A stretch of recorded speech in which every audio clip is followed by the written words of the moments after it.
surprise issues is fun because it was the classic. Okay, the first supplier guy came in and completely screwed up the freezer with putting the wrong refrigerant in, and then the second guy, different guy came out for a different company, and of course he gets all of the shit because they're pissed about the first guy. And then of course they dropped the ball because they're supposed to have two guys working on it and only one guy showed up, so they couldn't finish it on time. So now they're really pissed because they can't finish it on time. Yeah. So now I'm getting constant calls. It's like, this guy sucks. And I'm like, remember, the other guy's the guy you're really mad at. Yeah, this guy made a mistake too, but sometimes people get sick. It happens. They picked a really, really shitty time to get sick. But I can't help that. I can't help it.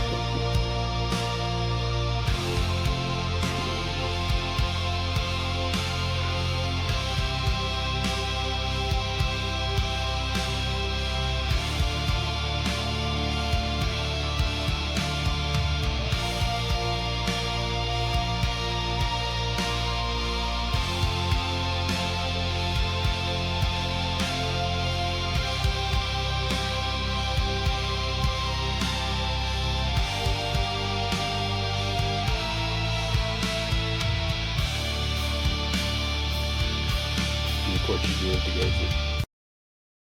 because reason and ration just doesn't. It's not in there. It's not in their book. It's not in there. So it's like, just get rid of this guy and get somebody else. I'm like, okay, but then you're gonna wait even longer to get that fixed because I'm gonna have to find somebody new, have them come out, start all over. And we live in. I don't know if you. I don't know how familiar you are with New York, but where I am, we got this. The main road is called the Taconic Parkway. But you can't drive trucks on it. So it's this nice, straight, beautiful road for commuting, but you can't put any heavy truck on it. So the only way to get service done anywhere is to drive a truck around all these back roads, like farm roads everywhere. It's a nightmare.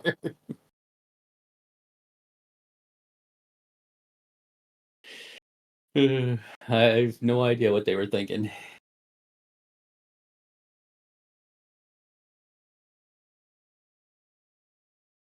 I think partly because they don't want to maintain because it's just a two-laner, right? It's small. It's like four lanes. It's a small road, no shoulders, lots of low wires and stuff. They've decided to hang over it. So I don't know what their original thought was, but it'd be a nightmare to get it up and running for trucks now.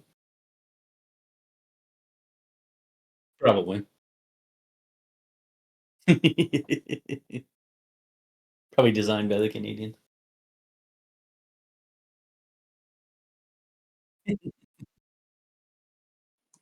Chuck, can you hear me?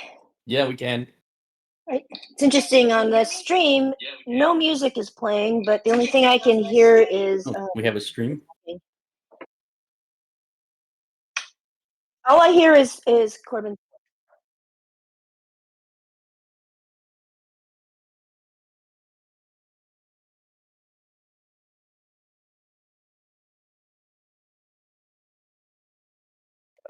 Don't think Canada won't burn down another hectare of forest just to smoke you guys out.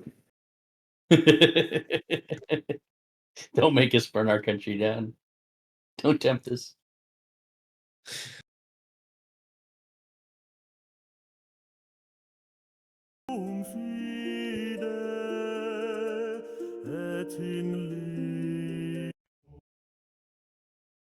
Now that the stream's starting, you can play your music.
Okay to earn that. All right, good morning. It's the 26th of June. It's 8:31 a.m. and we're playing some D&D. We are in session 14 of After the Odyssey, titled Attack of the Titans. We're in the middle of a fight, which is kind of fun, but first we have to do a recap, and then we'll jump back into it, if Arcadia is awake.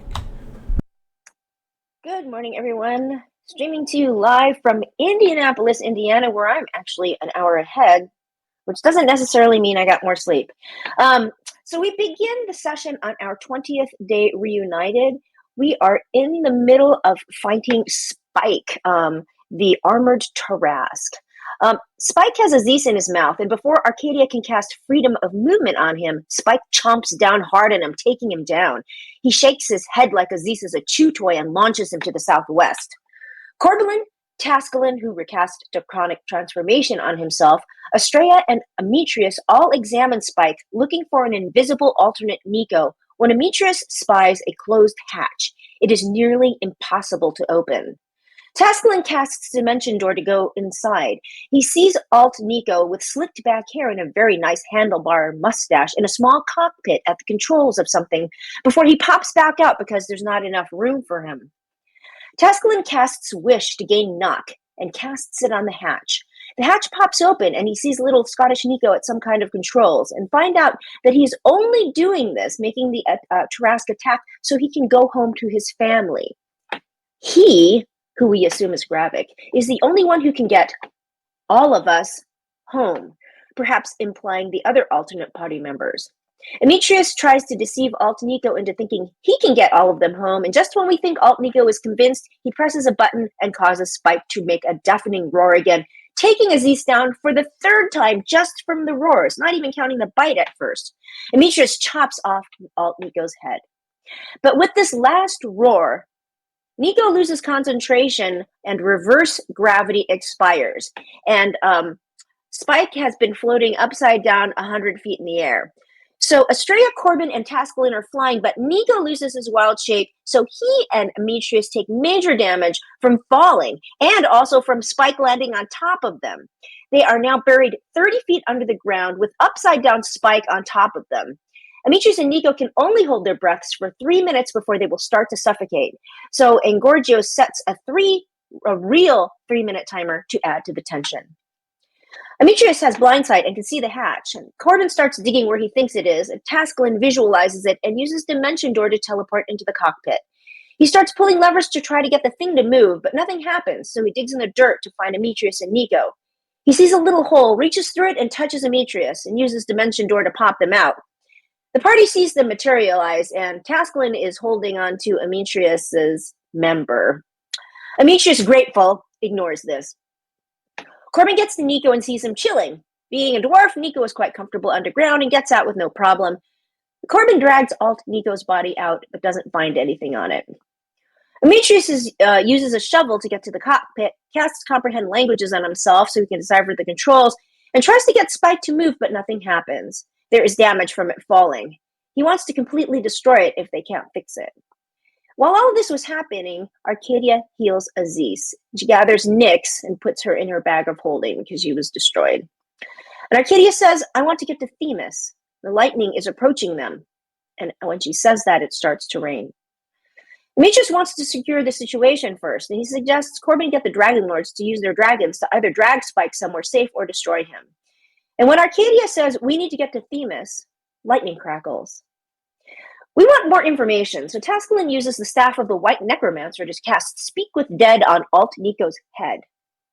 But at the same time, Arcadia knows that the other two Titans that are attacking are lightning-based, and she gets the feeling that this is a supernatural storm, like perhaps one of those Titans could be approaching, and she tells the others.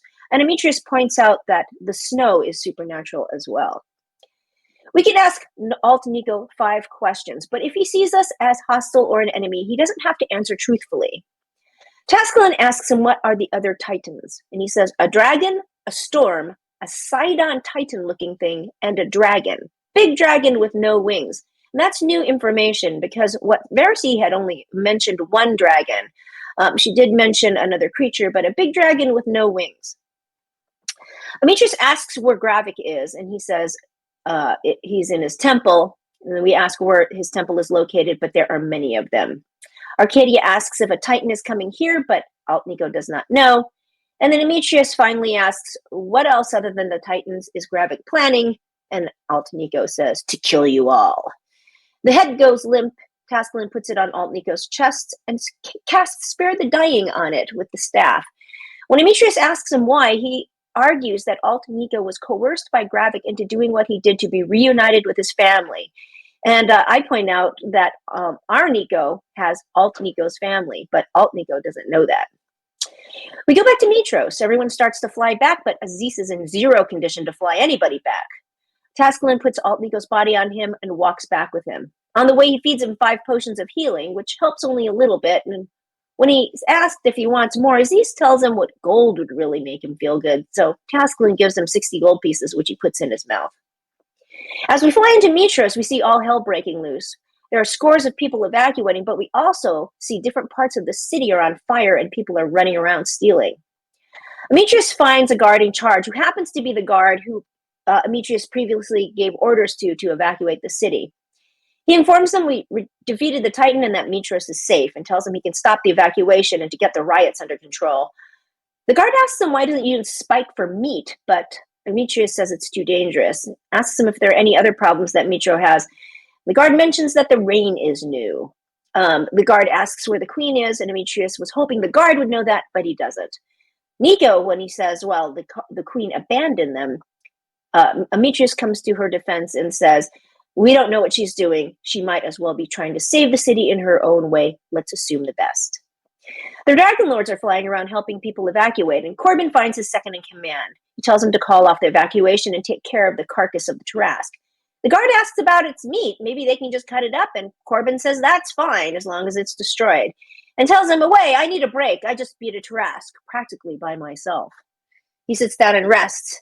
Demetrius flies over the city with Estrella and flies to some looters and hovers above them. She spits some acid into the air while he tells them to go home, that the evacuation is over and Mitros is safe. When they see Estrella spit acid, they drop their loot and take off running, and Demetrius does this in a few other spots before meeting up with Corbin. Nico makes sure his family is safe.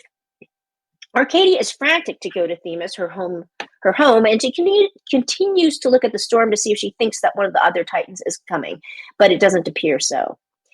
The only way we can get to Themis sooner than the few days it will take the Ultros to get there is for Tascalin to cast Wish, and for him to do that, we need a long rest.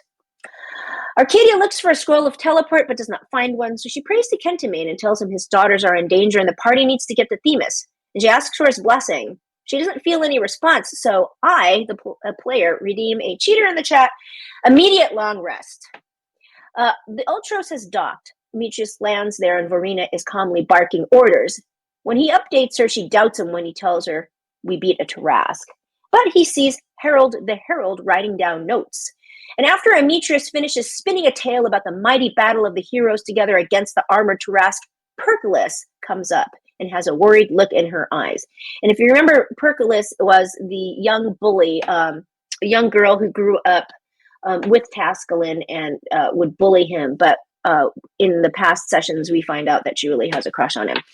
But Percolus comes up, has a worried look in her eyes, and when Demetrius tells her that Tascalin is okay, he sees relief in her eyes. She starts to say something, but when she sees Tascalin arrive with Aziz, she changes her tune and says, about damn time. And Tascalin says, oh, she's still here? I'm surprised she hasn't run off to work the streets. And Percolus says, no, I'm trying to bed your father now, boy. And he says, that shouldn't be too hard. He's good with loose women. And she walks off. Tascalin takes Alt Nico's body off of Aziz and lays it down on the ground. And Verena says, get that shit off my deck. What the hell's wrong with you? And Tascalin says he's going to revive it at the end of all of this. And she again says, get that shit off my deck. Don't listen to Demetrius. It's my deck. Tascalin argues his case again, and Demetrius thinks it over for a moment before he orders some centaurs to put it in a box in the hold. Demetrius asks Nico if he wants to bring the family to the Ultros for protection, but Nico feels okay leaving them in Mitros. Nico casts Scrying for Arcadia, and Tascalin watches the images. He can only teleport 8 people at a time, and there's a chance of failure. But before we go any further, we hear a trumpet fanfare coming from the dock. Two completely decked out centaurs come up to the Ultros, and Demetrius goes to meet them. They tell him they have brought the letter with the proclamation and are delivering it to the Ultros as he asked. And they say, Hear ye, hear ye. The High Chieftain Lord Demetrius hereby invites you to the betrothal of his great son Bragos to one Lesia to take place in 2 weeks' time. Hear ye, come all, or do not come at all. And a reminder that Bragos is his alternate Demetrius's son. And Gravik kidnapped him 7 years ago. And Lesia is the daughter of Agrius, who we ran into. I can't remember when we ran into him, but he's a traitor to the Centaurs. He was siding with Gravik and starting a war, and Demetrius chopped his head off for being a traitor. So those are who those two people are. So we find out that the alternate Demetrius, who I will just refer to as Susmetrius now, made the proclamation 3 days ago in the Centaur's main base in the steppes. Demetrius takes out a map and asks them to point it out. And apparently they've been set up there for a couple of years. Susmetrius did not have Estrella with him when he made the proclamation, and he said she was on a mission. And he arrived with his long-lost son Bragos and said he wanted a union between Agrius's daughter and his son. Demetrius dismisses the Centaurs, and they go to make another proclamation to the Centaurs by Eresia. Demetrius is worried Gravik is manipulating the Centaurs for some twisted purpose, and he thinks the wedding is nothing but a pretense to gather them and perhaps even kill them. The wedding, though, is in 2 weeks, and Arcadia wants to go to Themis immediately. And Demetrius says, Bah, what have the Amazons ever done for me but give me grief? After you called the queen a hag and the rest of them cowards, can you blame them? Well, then they shouldn't have acted that way. Tascalon argues that we should go to Themis now and deal with the Centaurs later. It will be easier to convince them what is happening if Demetrius shows up once Susmetrius is there. Bah! I just don't want to leave my people to suffer for a few Amazons. Even now, Arcadia isn't grateful for my efforts on their part. And then Tascalon has had enough, tells him he can stay here while the rest of us go to the Amazons, and asks anyone who's coming to get in the circle. Arcadia gets into the circle and says that she is not ungrateful. I'm not ungrateful for what you did to save the Amazons, but I do resent what you said to the queen and implied for the rest of them. But I appreciate the fact that you were defending me, but it's still not a way to act in front of a leader. I would never do that to your leader, no matter what I thought of him. And then she says, you have my bow to save your people. Corbin steps into the circle with Arcadia and looks back at Demetrius and apologizes. He says, I'm sorry, my friend, this is more urgent. We still have 2 weeks to stop the Centaurs. And a reminder that Corbin is an honorary Amazon and has a coin from the queen to show that. And Demetrius finally looks at Nico, who steps into the circle, and he knows that Nico always does what is right. He says, fine, but the Amazons, they owe me one. And he steps into the circle with Estrella. So Tascalon prepares to teleport us, and to increase the odds of us arriving safely in a place he has never been, that Tascalon has never been, Nico casts scrying with his crystal ball and shows Tascalon an image of Themis. And Arcadia points out an area where the Amazons tend to congregate. And to further increase the odds, Arcadia hands him a bracelet that she wasn't wearing until she came back after our 7 years absence. It is a braid of leather, dark hair, and Arcadia's lighter brown hair. And the dark hair belongs to Diana, her mate. Tascalon teleports everyone. As soon as we get there, we are immediately met with gusting wind, tornadoes, lightning, rain, and we get sucked up into the air. Standing before us is a storm titan. Tascalon curses under his breath with all the lightning around. I'm not going to be able to do shit here. And we start the battle. When Arcadia shoots the Storm Titan, it teleports right next to her with a thundering boom, dealing damage to everyone in the vicinity. Estrella breathes acid on it, and Demetrius hits it with a divine smite. Vengeance flies all around it, using her blind sight and senses to detect if there's anyone around it or on it, or if it has any hatches but sees nothing. She retreats and gets hit with a slam for massive damage. Corbin drinks a potion of invulnerability. Tascalon casts a level 6 fireball, but it looks like it did minimal damage. And at that point, the Storm Titan looks at Tascalon and smiles. And lightning bolts form in its hand, and it throws them, 2 of them, one at him and Demetrius, and they are both stunned. At this point, Nico realizes his role is to heal because he can't do much damage to the Storm Titan. As he breathes fire on it, Arcadia puts earplugs in. Corbin rages, runs forward, and recklessly attacks with his great sword Flame Tongue for decent damage, and he pulls the wounded Demetrius away from the Storm Titan. The Storm Titan looks at Corbin and spits hailstones at him, and it slams Tascalin, taking him down. But Nico heals Tascalin.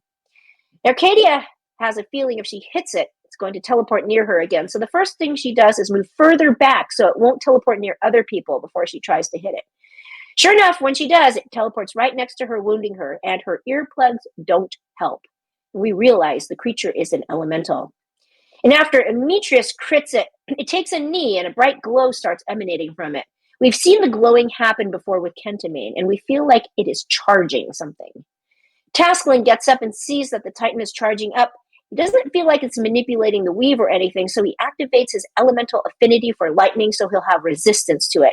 And he watches, since he doesn't really have any spells that would really hurt it that badly. The Storm Titan stands up and a burst of light comes out of it. Its name changes into Scion of the Storm, but it appears to be the same exact creature, except it raises its hand and a big sword made out of lightning appears. It hits Demetrius with it, taking him down, and slams onto Arcadia twice. Nico heals Demetrius, who rises and says, Sidon hit harder. We end the session on our 20th day reunited. Fuck yeah! All right. I think it's funny though. You mentioned Perkless and Tascalin. It's like they're total in game. They're gonna end up together. Anyways, we're at the top of round 4. Arcadia, you're up. Well, she's just been slammed by this thing, but she also, well, there's a chance that it's going to not find her all that interesting. So she is going to use her bonus action to disengage. Let me shrink this map down a little bit.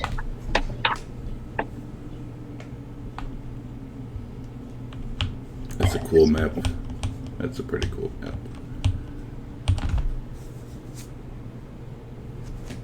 Okay, so she's going to disengage down here before shooting it twice.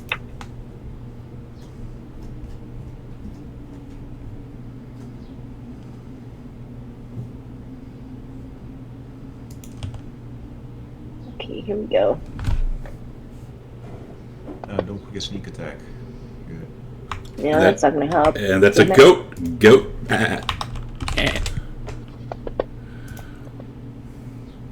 As a miss. Damn it. Alright, well, she is just going to stay there and pass her turn. Estrella. Let's see. Estrella is going to 50 feet that way.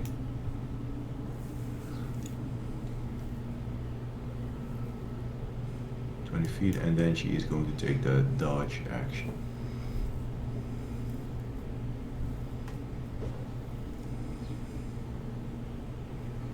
Amy. Demetrius is going to attack.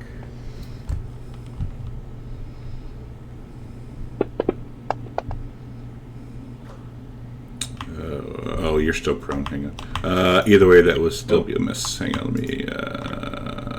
I'm assuming you're standing up. Either way, that would be a miss. And that's Oh my god. We're not getting the rolls of last week!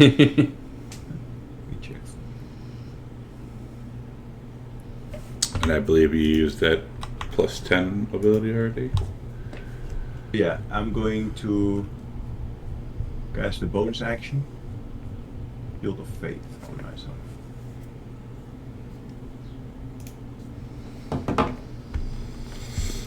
Vengeance.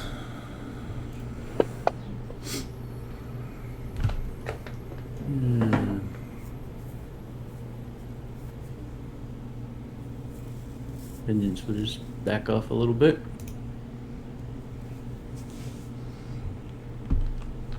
And she's going to take the dodge action.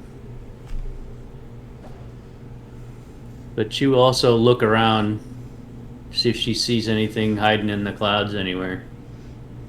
Okay. Because she remembers there's supposed to be somebody with this thing. From there, she does not. So Corbin, when you go, you feel in your head, use me,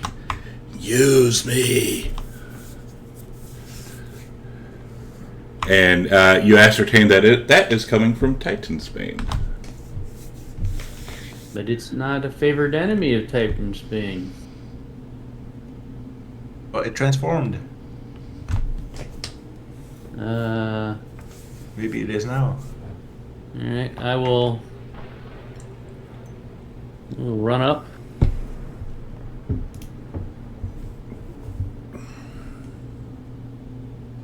And I will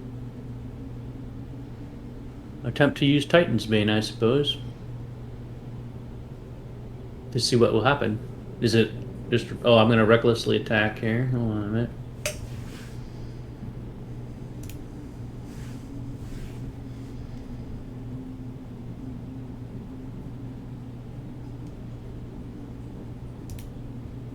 And I will try him. Except outside of me not knowing, you're going to have to tell me what I need to roll. So am I rolling preferred foe or not preferred foe? Well, we have to see if the attack hits first, right? Or does it? No, it depends on. That makes a difference. It is a preferred foe now. All right. Us. Why is that sus? It's very sus. It just changed, like you said. And it hit.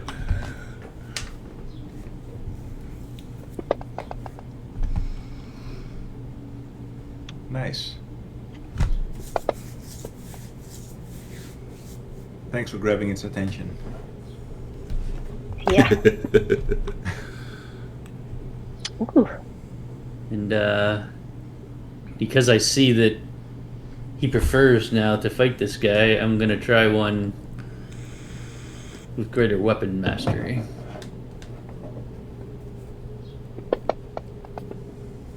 Oh, great! Double. Oh one. shit! Yeah. Oh my god! And a That's goat. classic. And a goat. That is pops exactly up. what I deserve. Yes, it is. And let's see. I will make things a little difficult on it. I will. Well, wait. Hold on a minute. Let me look at something. I don't remember. Yeah, I've already used that.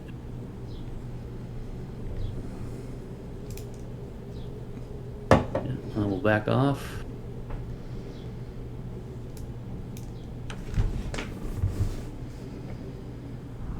And I'll back off a little more. Should be able to get to there. And I will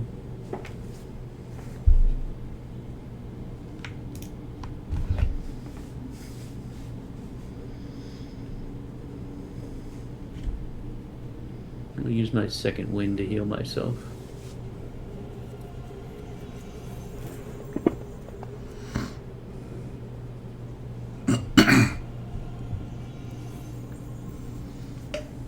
Tascalin. Okay, let's see what spell's gonna bounce off this thing. Shoot it with lightning. Oh, you know, you can always... Clearly, it must be vulnerable to lightning. Yes. Let's see. I cast You took haste, right? lightning bolt. No, no, I don't have haste. I mean, sure, shoot it with lightning There's a bolt. very limited amount of spells that they can take. He's not that kind of sorcerer. Yeah. Yeah, shoot it with lightning bolt. Yes, do it. Do it. Okay, I think I have. There's one spell I have that I can use that won't blow up in my, or won't just be absorbed, or let's see here.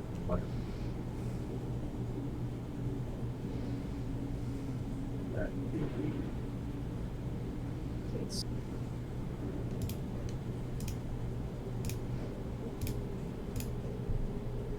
Yeah, just let me calculate this up real quickly.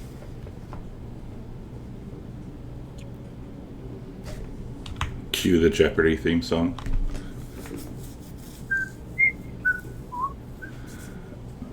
Okay. I'm going to cast Magic Missile at level 6, so that should give me 8 bolts. Okay.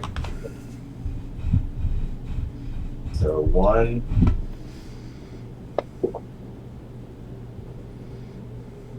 Wait, why was that +7 on that? I don't know. What do you have?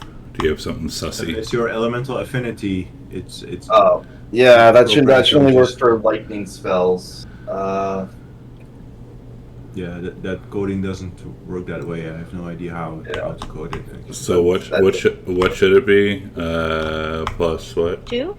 Should it be 2? +1, D4 +1 per missile. Yeah, so that's 2. Okay. That's what I meant. So 2 7. damage, yeah. Just yeah. we will recalculate the correct damage after it's all There. said and done. The buffs are done now. So Okay. Work again. All right. Alright, let's see if that works with that all switched off. So that's 1, It's 2. 2, 3, 4, 5, 6, 7, 8. Meager damage. Meager damage. But it's better than it being absorbed. Okay, and that'll be it for Tasklin, since he's pretty useless in this fight right now. All right, my boy. So, as a bonus action, a storm cloud appears.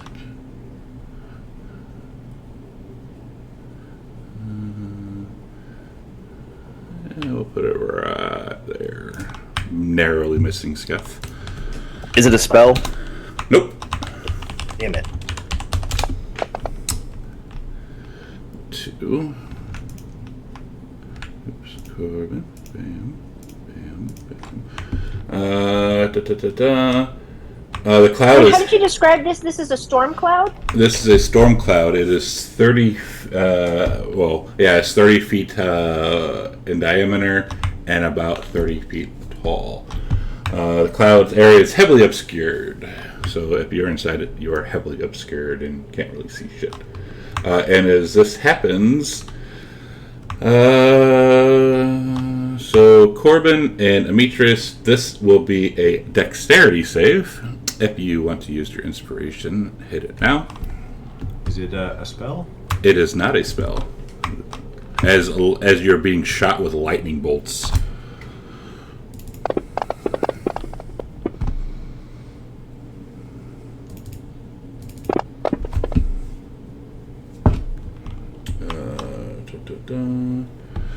And Corbin and Estrella, you are stunned until the end of this creature's next turn. And then I might have something for that. I think I can do Indomitable and reroll. Yeah, I'll do that. I'll reroll on an Indomitable.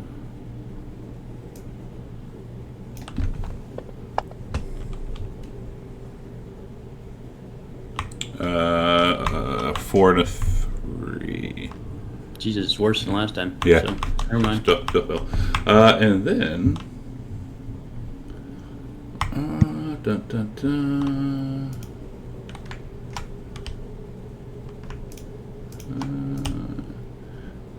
He is going to move. I think right there. Hang on. Yeah, it's going to move right there, not taking an op attack. And it's going to start swinging the sword. Dun, dun, dun. missing Amy. Looking over at Arcadia. Wow, that's some reach. Does a 30 hit? Let me check.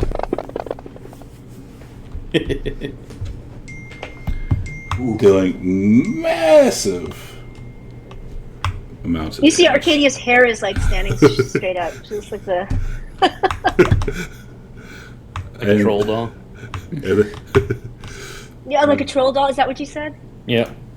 Yeah. And then it's going to slam down onto Demetrius.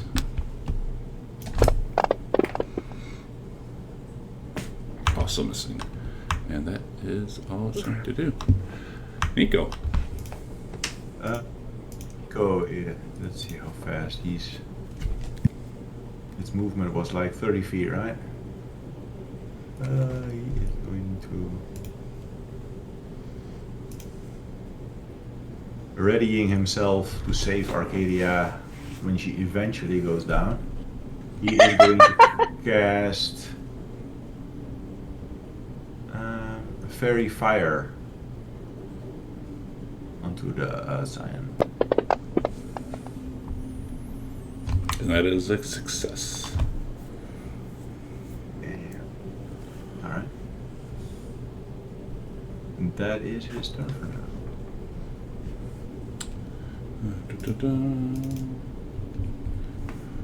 Aziz, who has it? Demetrius. Let's see. His breath wasn't charged, right? Let me see.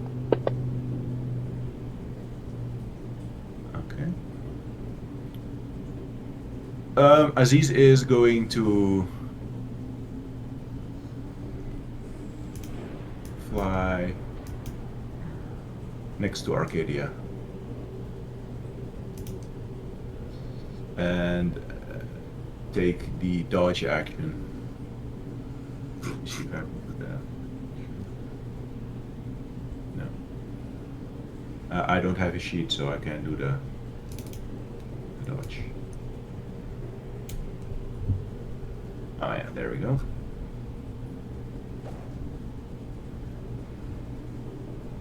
That's his turn.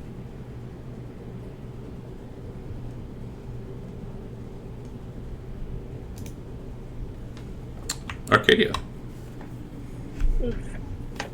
Arcadia, I can't believe she's 25 feet away and is still within reach of this sword. She doesn't know.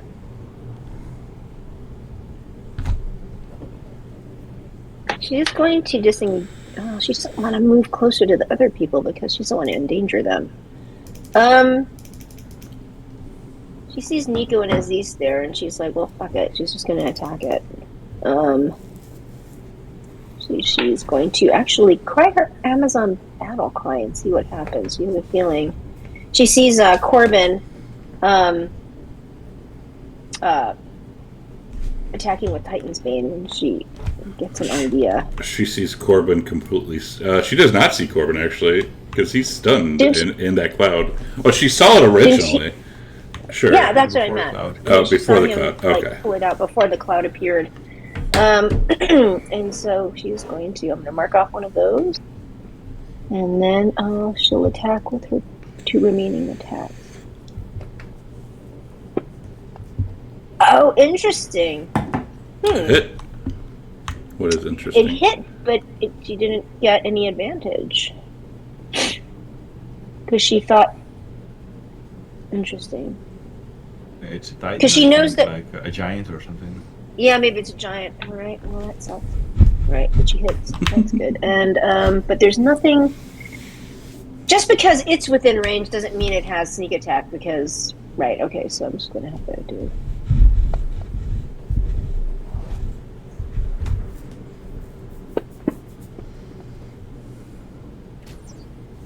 A hit. Pass my turn. Dear Estrella is still stunned. Demetrius.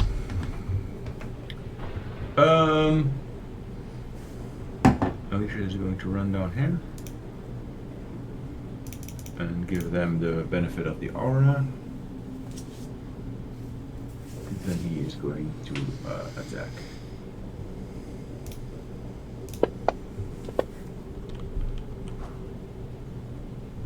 Does that hit? Yes.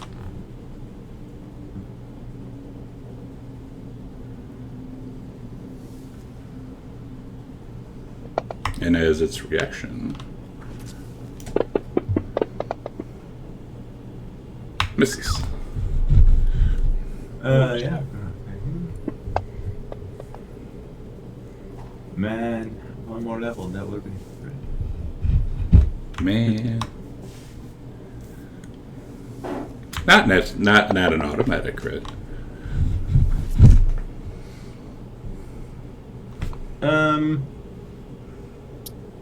Yes, that is what he did. Vengeance.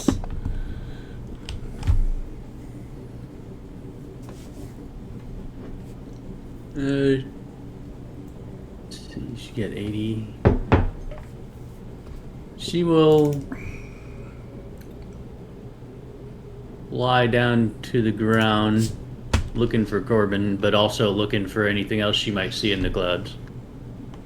But she's going to fly all the way down to the ground and then maintain her dodge. All right. Well, she flies all the way to the ground. She wouldn't be able to dodge. She's 120 feet up in the air. Oh, all right. Never mind the dodge then. All right.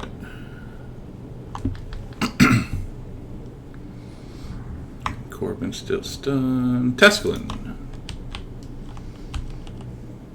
That's Right in front of you is a big ass storm cloud with lightning bolts. Do you want to walk into it?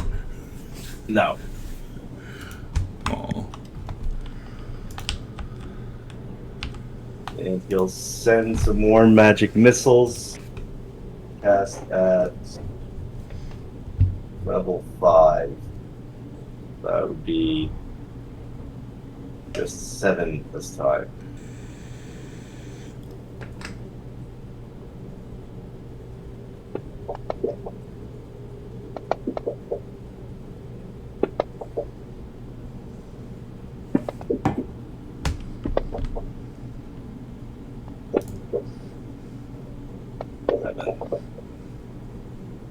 And that'll be it for him. All right. As a bonus action, boy's going to move the cloud.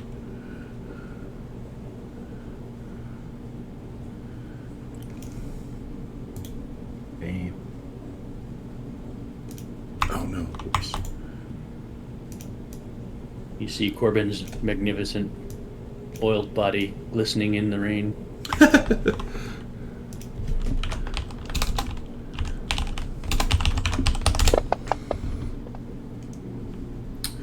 right. As this cloud reappears, shards of ice start pelting down, and freezing wind fills it. I knew something was up with that cloud. Ametris and Nicodemus, this is a dexterity saving throw. If you want to use your inspiration and you still have it, hit it, meow.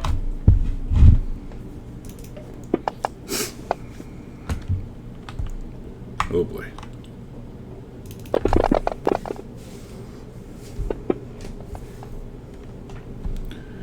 And then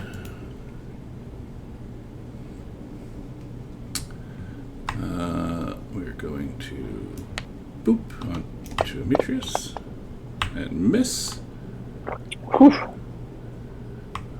Boop onto Ametris again. Missing again. Wow! This thing is pissed. And being aggravated, he's going to slam down onto Ametris. He's really mad at him. Oh god.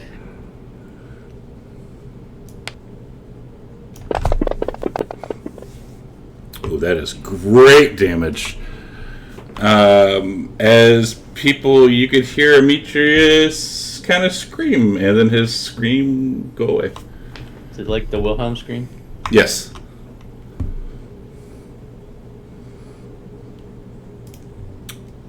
Nico, hang on, because you're in this ice storm.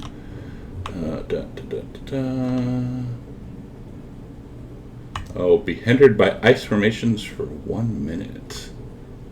Oh boy, so Nico, you are frozen. Oh So boy, he can't move, or you can't move. You're like kind of encased in a thing of ice. Picture it like that. Frozen carbonite? What can he see? He can see Ametreus on the ground, and the storm giant, like, kind of looking down on him. And if it could smile, it would be smiling. All right. He is going to cast Healing Word onto Ametreus. You are hindered by ice formations for 1 minute. Oh, sorry. I Yeah, thought you you said I can't- could see him. You can see him, but you can't do anything. Like you're like in a thing of ice. Like being stunned. Oh, I Yeah. cannot move, like, not even to make the components. No, like you. I can do nothing. Correct. So I'm like stunned pretty much. Okay. Correct. Okay, then I'll remove that HP from Ametreus. Let's see. And then there's these. Charge him up. Which is Ametreus, Nico. Ametreus is these.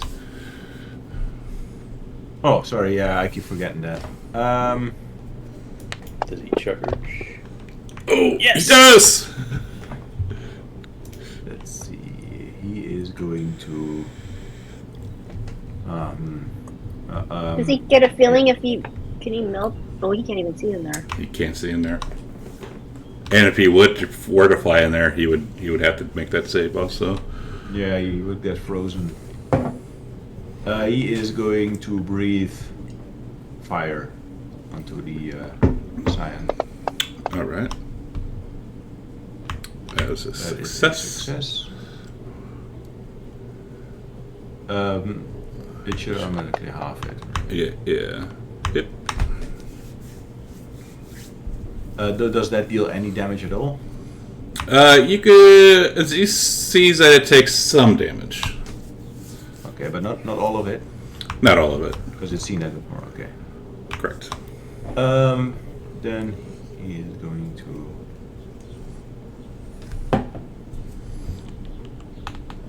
Yeah, he's going to stay here. And this turn. Arcadia. Well, she cannot see into that storm at all, right? Correct. You heard Ametreus scream, and then like you heard him scream, and then his scream cut out. So you know he's probably down. Right. It was a manly yell, by the way. Uh huh. Oh man, and Nico's in there, and she doesn't know what's going on with him. That's what it sounds like.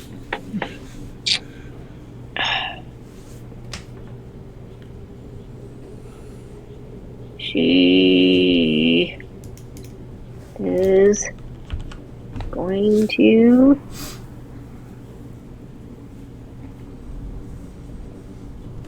Dwayne, are you there? She's, Are you watching? No, well, she doesn't know what's going on. She's on frozen. She doesn't know she's, and she knows Demetrius is down, but she can't see in there. And she doesn't think it's a smart All right, thing cool. to go in there. Just saying. Good afternoon. Even if she disengages, she'd have to dash and then not attack at all in order to get some distance, which she could just teleport. So she's like, fuck it, I'm just going to attack it. Scream. Mad Cow says Ametreus screamed like a little foal. Okay, nobody's near it. Okay, so that's that.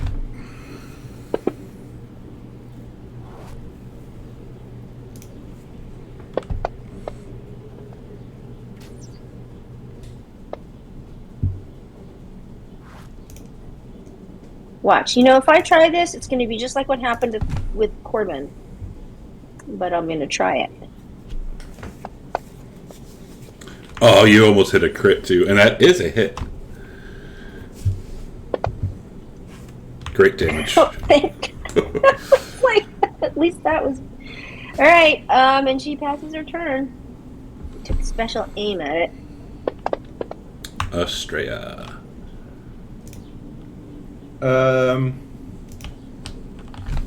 Well, Australia would be able to sense that Demetrius went down, right? Yeah, they're linked. And she heard him screaming like a manly girl. Exactly. She is going to move 20 feet into the cloud. Oh, okay, hang on. Should move there. Let's get rid of this. That is a failure. 22 is a failure? Damn. And she is also encased in ice. And she slams down to the ground.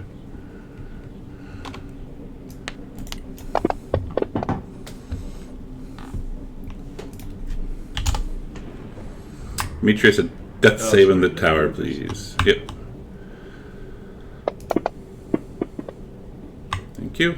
Vengeance.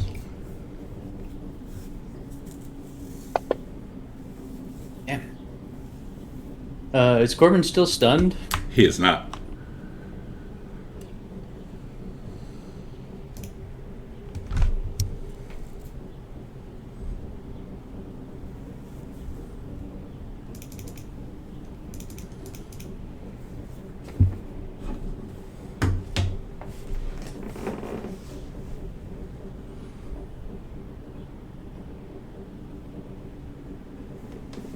Hello? Yeah, I'm Okay. looking at something. Hold on a minute. Vengeance is gonna fly into the cloud. Alright. She's immune to cold. I'm doing it anyways because I want to roll it.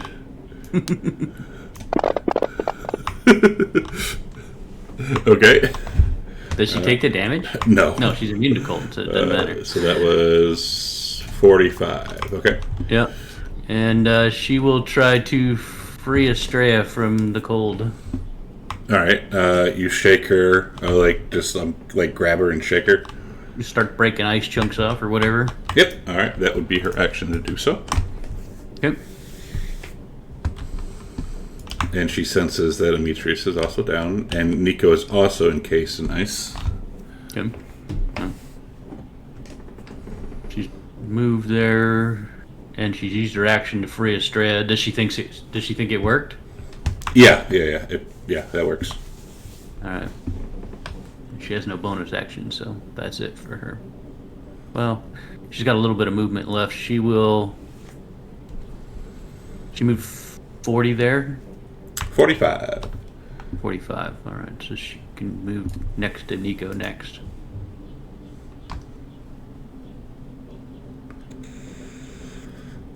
Okay, Corbin.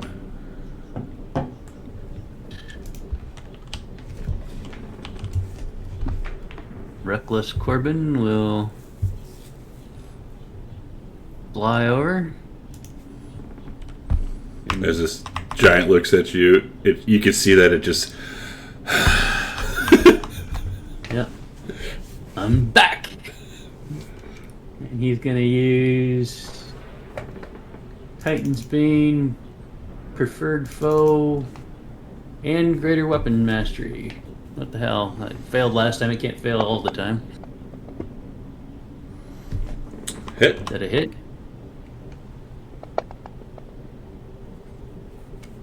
Nice. Hit. But now it's gonna hit you back. And a goat. And as its reaction, it has a user reaction. Thank you for reminding me. It's got a reaction? Of course it has a reaction. No. It will hit you back. Good thing you're immune. Holy shit! Good thing you're immune. Yeah. Wait, so it doesn't say on our thing how much he takes? Well, yeah, so it'd definitely be half, and then he has a push and a vulnerability, so half of that. Double halves. Oh yeah, so like 30 damage. And I shrug off his mighty blow, and I will Move back just a little bit.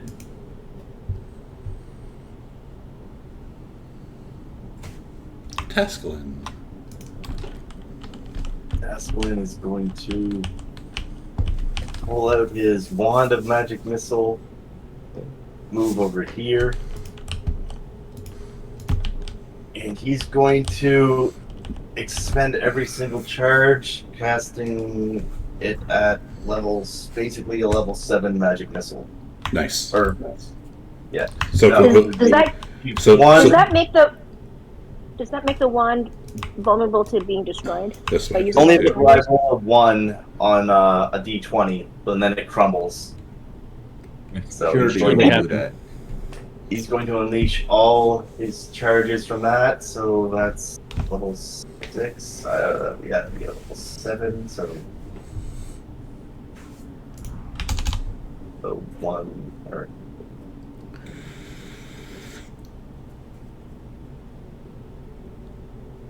that's 9 magic missiles. Nice.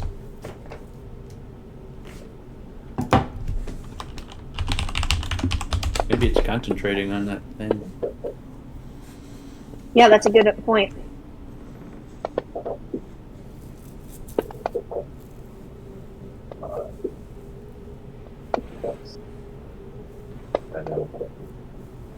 Eight, 9,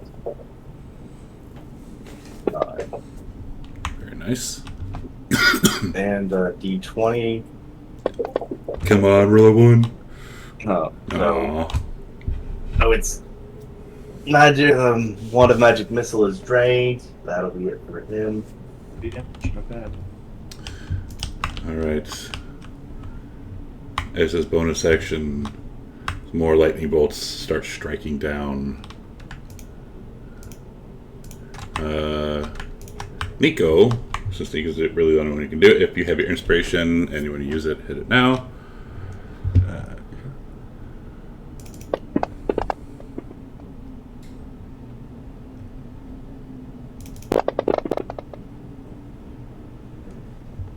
Does it ever want to fail?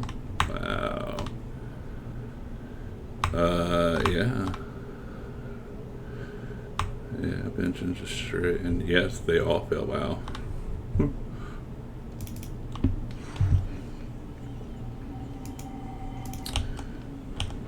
And then, how far away is Corbin? He's in range.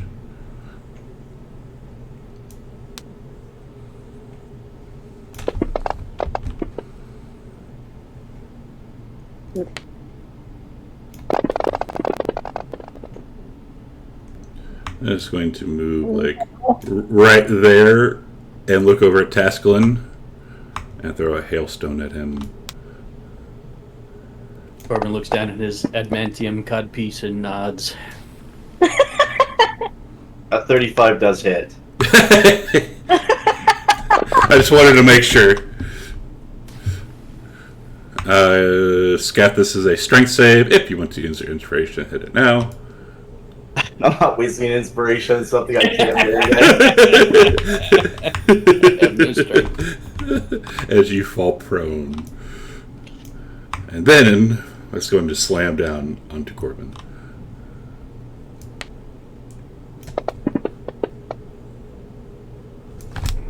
What, no crit? I know, right?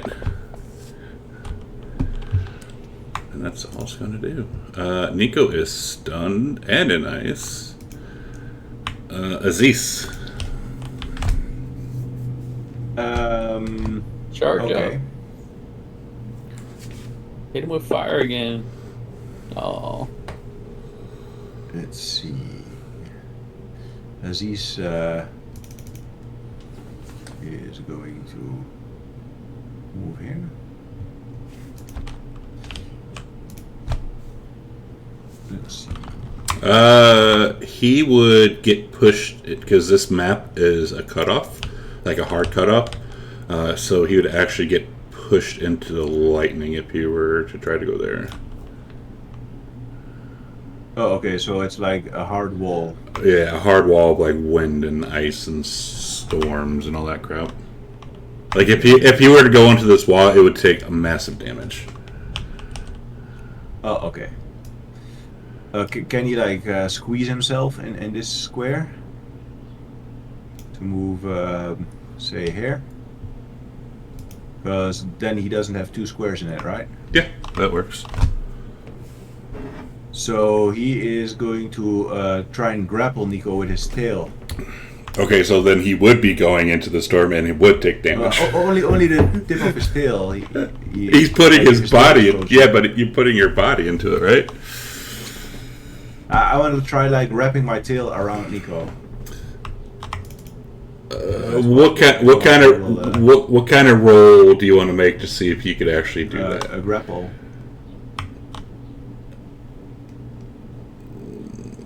Sure. But if Nico fails, fail to grapple, attempting grapple on already grappled target. That doesn't make sense. Because you got to be encased or whatever. Oh yeah, because he's encased in ice.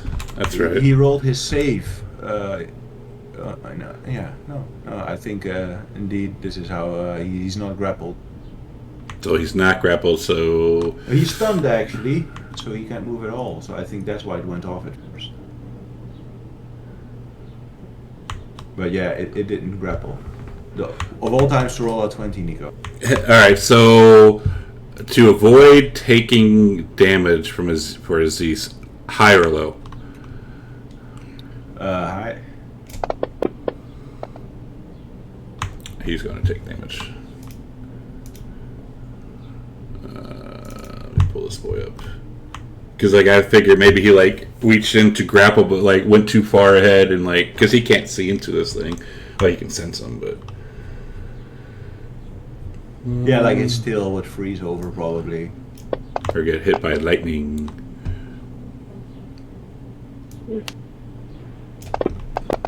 And then he is stunned. Oh wow, it's just automatic stun. If he fails. Which you can't really not fail because it's like a super high. Yeah. I'm just gonna continue.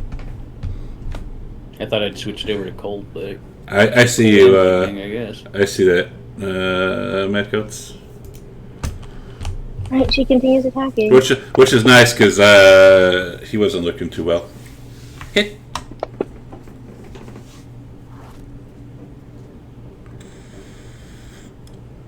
You can see her taking special aim. Go.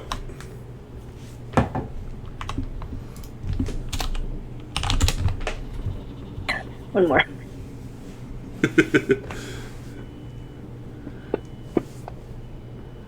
Nice. Yay!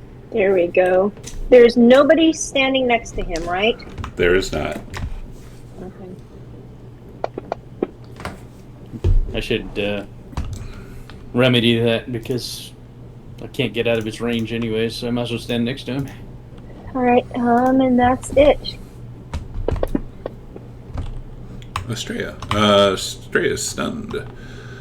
So, She's free of the ice, but now she's stunned. Yeah, she's stunned. Ametris, you got a potion of normal healing from Medcoats. And I'm stunned. Actually, can you be stunned if you're unconscious? I mean, you can, but go ahead and do it again. Yeah.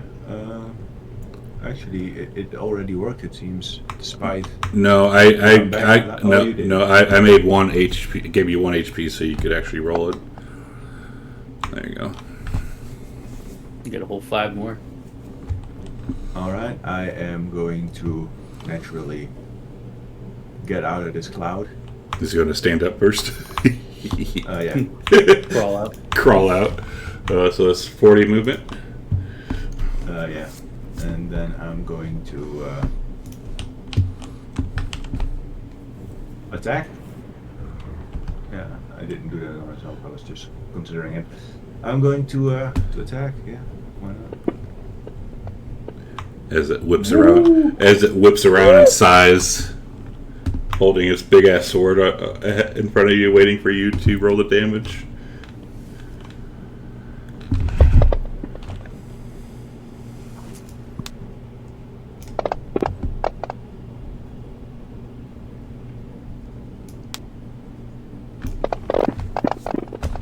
knocking you back out.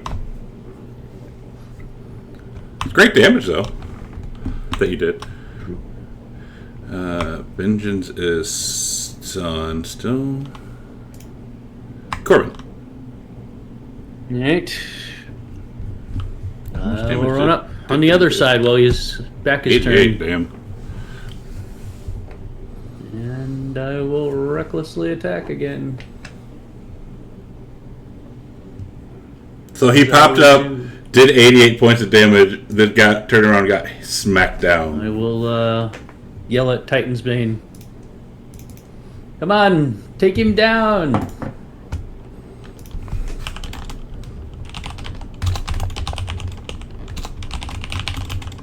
Miss. That hit. Hit.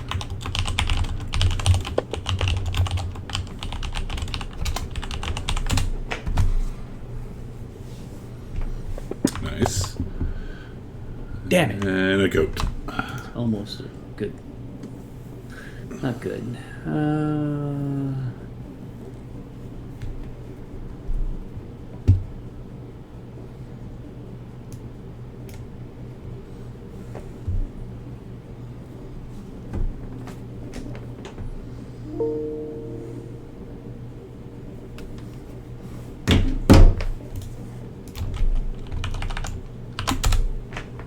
That's all I can do. Alright. Stay Prone next to him. scuff. Tasman's going to get up with a groan, and he's going to move ever so closer. That's spell slots that I have left here. He will. I just cast. What was that? Let's something. Let me double check. So, 3. Oh, that's not right.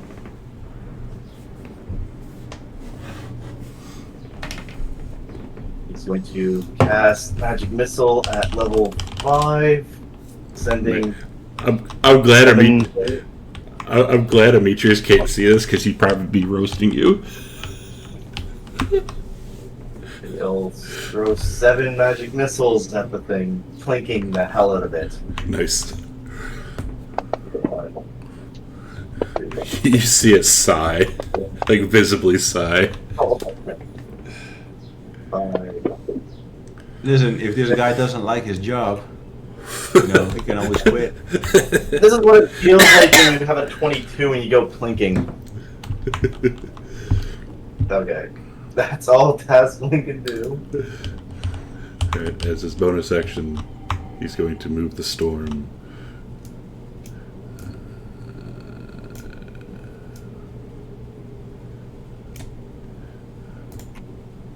Or Australia. So now, Arcadia, you can see Nicodemus encased in ice. Alright, so this.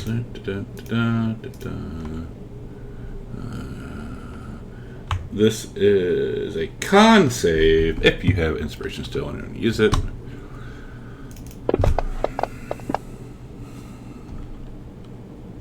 Oh boy. And y'all, 3 of you, are encased or covered in acid. Great. Acid. Oh, nice. Oh, that does nothing to Australia, thank God. Yes, acid. Yeah, but you get hit by cold and lightning too, because it does all 3. Oops, and then, oops, let's do this. And then it doesn't like Tasklin doing what it's been doing, so it's going to swing its sword at him. The vote. Oh, come on. The least effective person he's going to take out. Well, he's tried taking out Corbin, but he doesn't seem to be doing any damage to Corbin. No, he's doing it. It's doing taking it. a while. And then on to Corbin.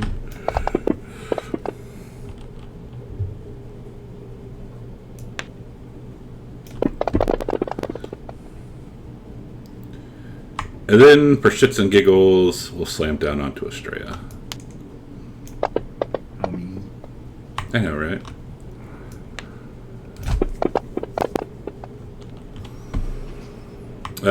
Arcadia Corbin, you can't see this, but you would have heard Tasklin do the Wilhelm scream. Nico encased in Corbin ice. mistakenly thinks that's his battle cry. Yeah. Nico is still in ice, so he can't do shit. Hold on, is he conscious? He's conscious, but he can't do anything. No, he won't. He's going to ready an Oh. action. Okay. For when he is broken out of ice, he is going to cast Healing Word on Demetrius. Okay. And Aziz is going to break him out. Okay. Sus. Okay. Yeah, let me do that.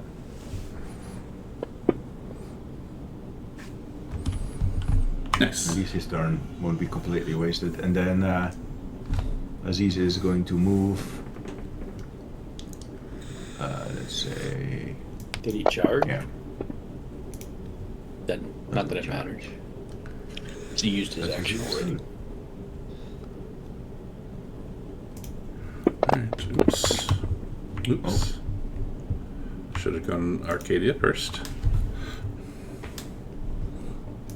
Can she see this storm though still? Yes, but it would be like almost full cover, so like -5. Even with sharpshooter, that Even with ignores most cover?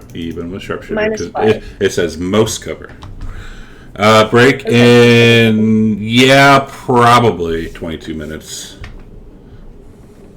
I thought it was only Alright, 30 feet tall.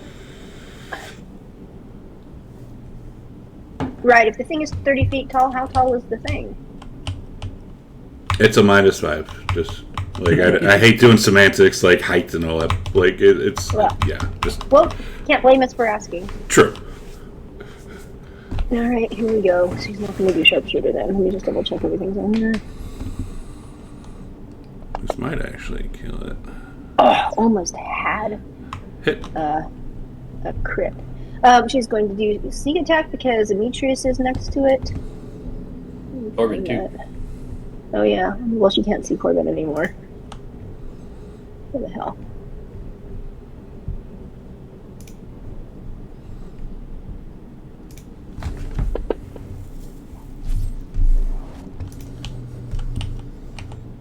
Okay. Oh, and wait. As this reaction before you roll damage. Yeah, I was waiting for that. I saw the golden circle. The golden circle was Demetrius. Yeah, the golden circle is Demetrius. That's the range of his aura. Yeah. Oops.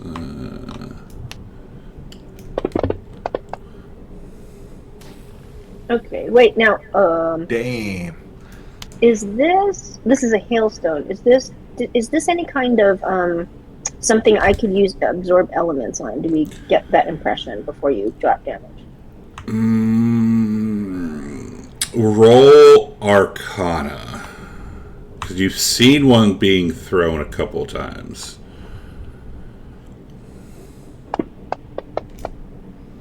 Yes, cold. Okay, hold on then. Let me put that on. Excuse me. Oh. Let me see, where the hell is it? I think absorb elements you can trigger it after you take the damage. Yeah, but this'll keep, I think it'll keep it from happening. Let's see, hang on. Let's see what happens. Actions. Right.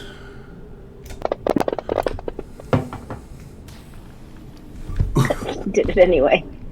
Oh, because Damn, it's look at more that damage. than just cold. It's more than just cold. Okay, I'm gonna Yeah. mark. Before I forget, I'm gonna mark off that spell slot. We kind of wasted spell slot, but hey. There was cold damage, it's just more than cold. Was it an attack? Yes. Oh, then I Oh, reaction, but attack, yeah. Hit. Yeah. Oh yeah, I'm still prone because I only just got healed. You're right. I'm Correct. doing it from prone. Let me add a little treat on top for him. Or it. It'd be funny as shit as Demetrius killed it. Aw. Alright. Straya. Ooh, she retarded. She is going to disengage. And then she is going to fly over there. And 30 feet up into the air. So that is. Demetrius. Demetrius' turn. Prone Demetrius. Let's see. Nico is free. Holy Double Jesus action to cast. Christ. What's up, Sven? You got ambushed again? Yeah, I got ambushed again. Thanks, Sven. I appreciate you. How are you doing? You are still prone, by the way. Oh, sorry. Yeah, I get up first before, of course. Alright, and it hits.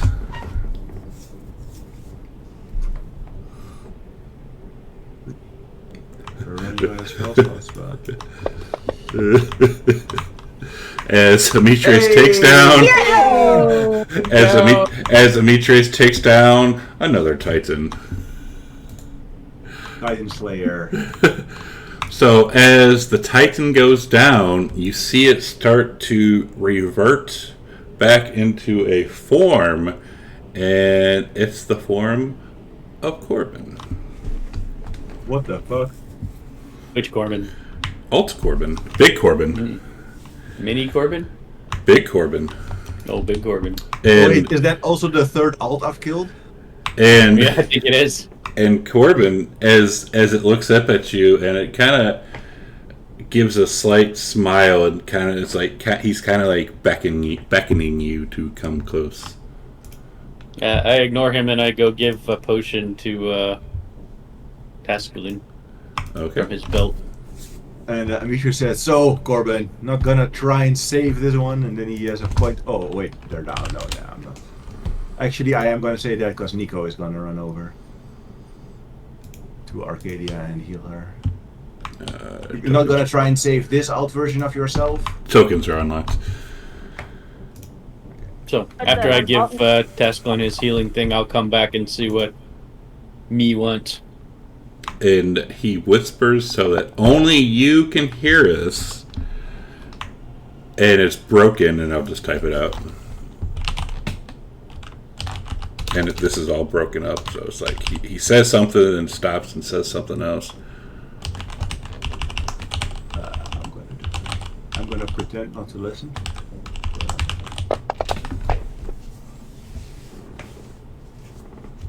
And then Sus. he falls down, dead.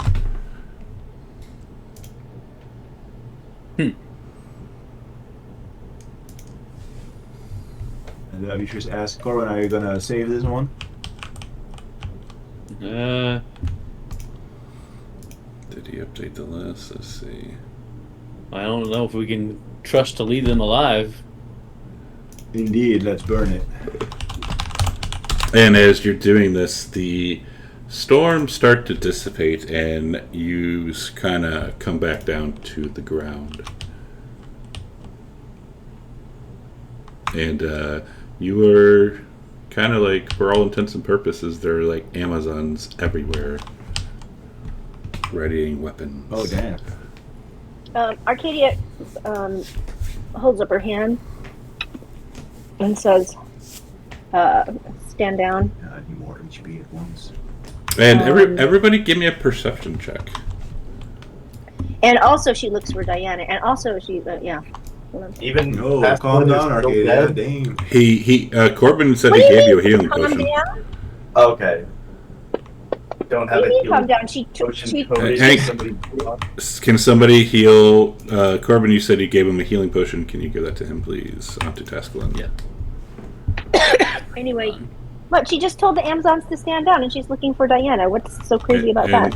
It's hang her on, wife. Just hang on. Before this is all going on. I was asking Demetrius that. Oh. I still need perception from everybody except for Corbin and Arcadia. Is Vengeance have to roll perception? No. So, funnily enough, everybody except for Demetrius, before Arcadia says stand down, you see that they're mostly pointed their bows and stuff at Demetrius. And then Arcadia tells them to step down. Arcadia, looking around, you do not see Diana. And A warm welcome, as usual. Well, you And wouldn't give have Arcadia a pointed look. you wouldn't have seen them. And she's- You wouldn't have noticed their weapons being You pointed didn't towards you. know. Everybody else I mean, but come you. on, they're pointing their weapons Nope. at me. How? Because I'm like You're a just so warrior. used to it by now. yeah, you're you're oblivious. you roll I'm just they're standing here and they're pointing- pointing their weapons at me, You- and I'm like, I wonder because what you know why? You Because don't know that. hey, You see that. You see because- they're pointing it in our direction because Yeah. all they know, and they just saw a bunch of Oh, okay, things well, drop to the no ground matter if from the they, well, well, and no matter if they pointed specifically at him, he still says that because they're pointing it at the party. say because you rolled a 1 on a perception, you don't notice shit. I got a fly in my eye, but yeah, I'm like just pointing their weapons at us at all after saving their island. Wait, look, we just dropped out of where there was a giant storm. They're gonna point it at whatever comes out of the cloud, So, and then they drop the thing. So it's like, of course they would point it. You would, like, I find it What, they're just- suspicious. That's what I find. well, Me you too. should because of the way you treated them. That's all I'm gonna say. Oh yeah, just saving their island twice. I'm so terrible to the Amazons. Well, you also threatened to kill the queen, so that's not so great either. And you were and, insulting. and wait, what else did he call her? He Hey, actually, but I that's- looked back. Yeah, I That's called her only 7 fucking- years old. Yeah, and they remember that because if I said that to your centaur leader, I'm sure they would remember that too if I I'm came sure back. in all of these years, these Amazons, they're not the type to hold a grudge, right? They don't like outsiders anyway, so. Maybe So- they should stop trying to need rescue all the time. So while this is going on, you see Aziz kind of fly over here and then flies back over to Arcadia. And Arcadia, you see something in his claw as he holds it up to you and says, "I think this is yours." What is it? It's the She holds bank. out her hand. It's what Tascalin dropped. Oh, she thanks him for it. And he looks at her longingly, like expectantly. She pats him on the snout. And he wags his tail and flies off. As all these Amazons are sitting here just kind of watching this out of curiosity. Corbin will pull out his Amazon coin and start flipping it in the air. And, They remember say, Corbin well, and Nico. Arcadia, you should go tell them what happened. And you do notice, obviously, that they are looking at you for instructions, Arcadia. Arcadia says, we'll say that we have taken care of the threat, as far as I know, but still be on alert. And she asks, we need to go and save other cities. And as you're saying that, you hear a commotion from within the ranks as a blonde woman comes like bursting out of the ranks and comes barreling straight towards Arcadia. Who? She's blonde, right? A blonde? No, she has no idea who that is, but that's okay. Been using hair dye. Man, I don't remember. What did you ever send me a description of Dirty Diana? Diana No, has, but I I think, said the what it- dark hair from the bracelet. Yeah, I described it in the with the bracelet, but that's okay. Yes. I have bad memory. Yes, our Diana comes barreling towards you. How about that? Okay, that's good. And so Lydia gets to embrace her.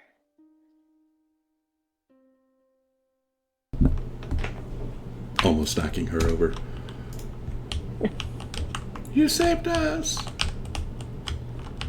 And you hear another commotion as a couple Bascos comes riding up. Oh, I would have expected a royal thanks for her efforts. Oh. And Arcadia turns and looks at Demetrius and says, on behalf of the Queen and the Amazon nation, I thank you for helping to save us. And Demetrius frowns and he says, you do not need to thank me, Arcadia. You fought just as hard as I did. I said, well, I am thanking you on behalf of the Queen and the Amazon nation. And Demetrius, he grins at her and he says, don't worry, I won't start any trouble. He takes off his helmet and his face is covered in blood and sweat, and he takes out a water skin and he pours it over himself to wash off a little. And one of the guards comes up and says, the Queen would like to have an audience. Very well. Well, let's hope No, there's some then food and because she I asked skipped the guard- breakfast. She asked the guards, was this with just me or with everyone? She would like to see everybody. Okay. So Arcadia would tell the party that. Very well. As we are on our way to the palace, before this next bit, I think we take a break a little early. Corbin will attempt to whistle the Amazon song while he's marching on. Give us a performance. That's hysterical. You see, kind of Arcadia kind of wins. Yeah. Yeah, you see everyone And wins. you see everybody wins. Just having a All little right. trouble with, Keep like, practicing, Corbin. Damn. And He seems to have forgotten that Arcadia told him it was a secret message Secret. just between her and Ileana. So that's why Arcadia winces, doubly winces. so with that, And you would oh, see go ahead. her speaking quietly to Diana. Perfect. With that though, let's take her 10. Let's come back at 5 after. This next bit's going to be a little long. All right, stream. We'll be back in like 10-ish minutes. Yeah, about 10 minutes. I want to message you, Dwayne. We'll see you in a few. So if you go away, please come back. We'll do.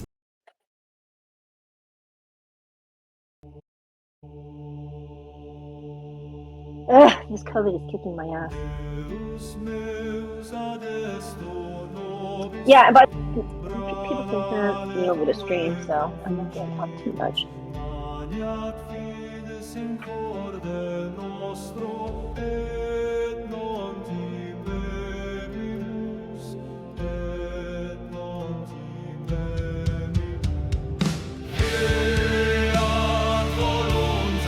So,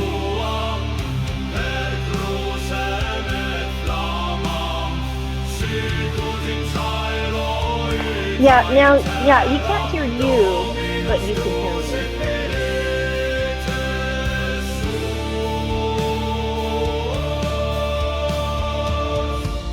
Well, I won't. I don't say hear anything you. I until only hear you- Arcadia. Yeah, you can hear the players, so don't divulge any sensitive information that could be further incriminate you on a replay. Nice.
sanctam elevamus oculos, signum salutis, arbor gloriae. In te vulnera nostra resplendent, et misericordia fluit, sicut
Silenitium templi cor apertum, lumen cerae tremit cum fide, et in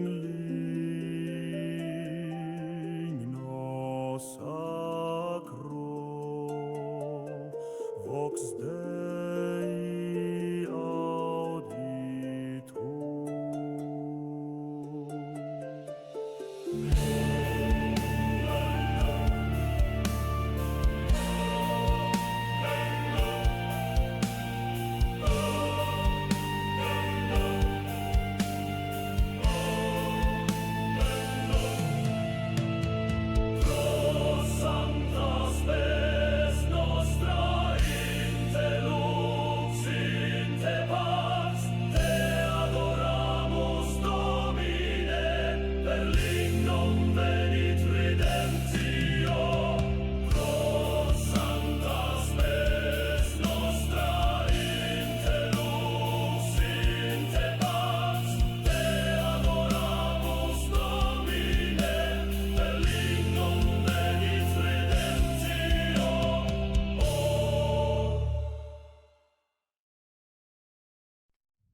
Unlock a new world of efficiency with Asana.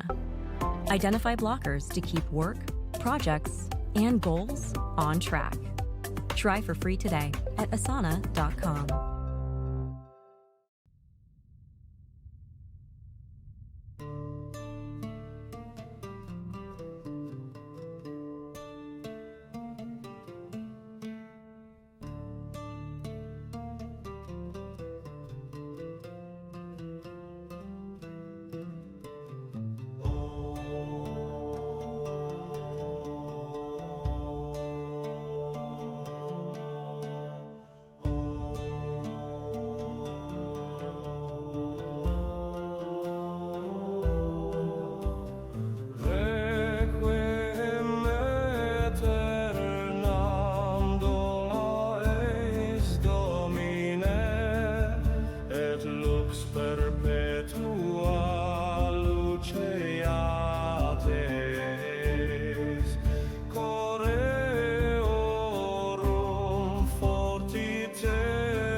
cantamos pues in lacrimis et spes nostra manes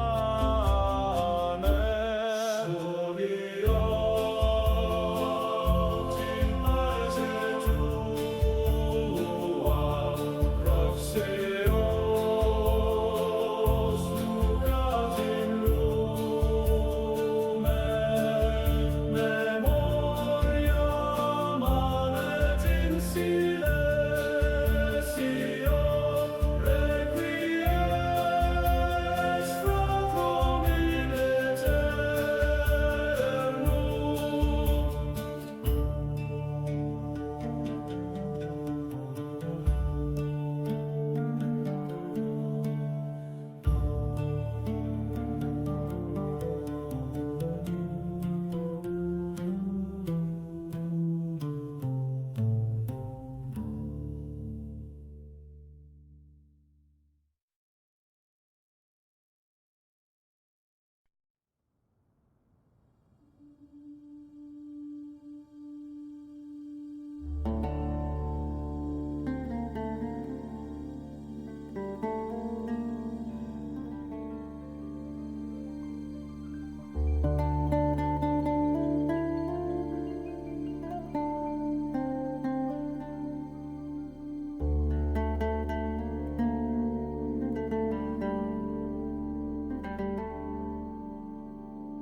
I think the thing cast.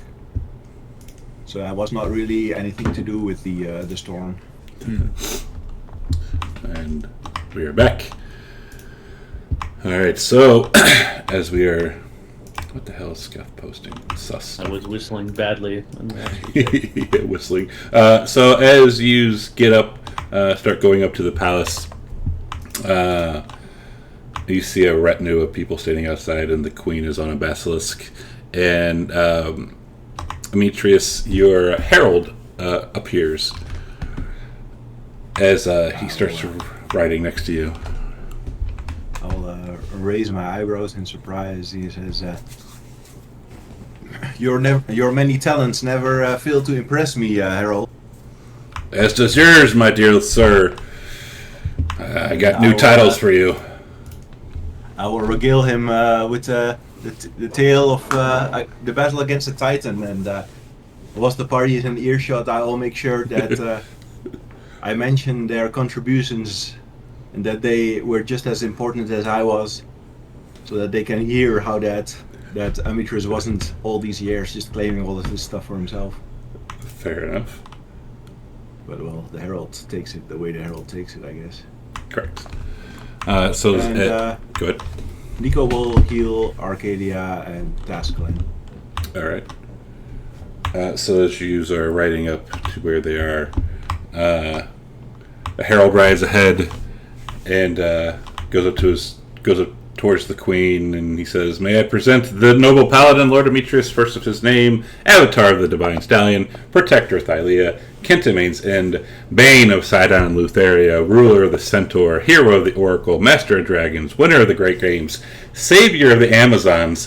And when he says that, you see the queen kind of smile a little bit as he continues, "Captain of the Ultros, Breaker, Praxis, Tormentor of the Lotus Witch, Slayer, Hexia, Liberator of the Slaves, Damnation of Helios, Conqueror of the Great Labors, Victorious over 1,000 men, Beheader of the traitor Agrius, Killer of Silea, Gatherer of the Divine Artifacts, Terror of the Tarrasque, and Titan Slayer, and his loyal compatriots." Arcadia will bow to the queen, and if you look around, you notice there's not a palace because the Amazons don't have any standing buildings except for the prisons. But what you do notice is it looks like a memorial, and you see that in a prominent place, Hexia's skull is there. Nice. Oh, that's where that went, huh? And he will give Arcadia. He'll give Arcadia what? You broke up. Yeah, like he will give Arcadia a pointed look, like silently accusing her, but in a playful way. He kind of grins back at him and nods. So the queen welcomes you all and thanks all of you for freeing them from this titan, and she says we would offer you food and a place to stay the night if you so wish. Oh yes, I'm starving. Thank you. And she gives him a look. And he will give her a look back. And she also says, and I also, well, we'll do this while you're, would you care to eat now? I would. Arcady would nod. If it pleases your highness, if it pleases you, queen. Of course. And she does like a little clap. So while you are eating, she says, also, I would like to speak with Demetrius in private and also Arcadia in private when you have had your fill of food.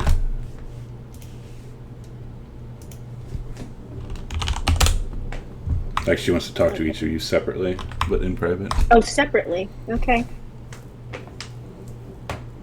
And so Arcadia would ask, who would you like to see first? And she says, I would like to speak with you first, Arcadia. Okay, so then Arcadia excuses herself from the table and Diana and goes with the queen. Right. So she kind of leads you around, and she says, so what is going on with this creature that you just fought? And she would have told the queen in the 7 years that she'd been there about all of their adventures, and so she would know about the alternate reality. And she said, apparently, this was the alternate Corbin transformed into the storm. And I'm guessing, like the only person who heard the alternate Corbin say "you stop her for too late" is Corbin, right? That's correct. That He is hasn't told correct. anybody yet. Yes, and that Okay. is correct. So that's what she would say to the queen. And she says, and there are more of them? And she would say, in Mitros we killed the alternate Nico. And she knows that they killed the alternate Arcadia. Yes.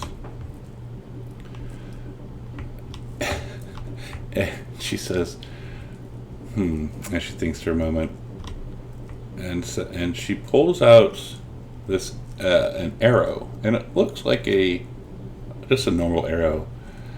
And she says, I think the time to pass this on to you is here, as she hands you this arrow. She takes it. Does it look familiar? Does it look like another, she had the arrows of Empyrean slaying. Does it look like a similar type? It looks just like a regular normal arrow. Like nothing okay. special about it whatsoever. Then she asks, and she, puts out both of her hands and bows her head and asks, "What is this?" This is a relic of our people that has been passed down from queen to queen. The holder of this arrow will know when it is ready to be used, what it does, and the special properties of this arrow have been lost to history. But we have been So she says that we have been passing this down from queen to queen since the dawn of our people. And I'm sorry, she said that the person who uses it will know what. You will. You will know when you are supposed to use it. Okay. If that makes sense. She would thank her and put it in a special place. Since it looks like a regular arrow, she is going to actually she pulls out a dagger and cuts her finger with it and marks it a little bit on the handle, so she on the shaft, so she knows so she knows it's different. Okay. And I think I put it in your inventory somewhere. You have so much stuff. Let me see where it would be. I don't know where the hell it would go. Well, it would depend. It's all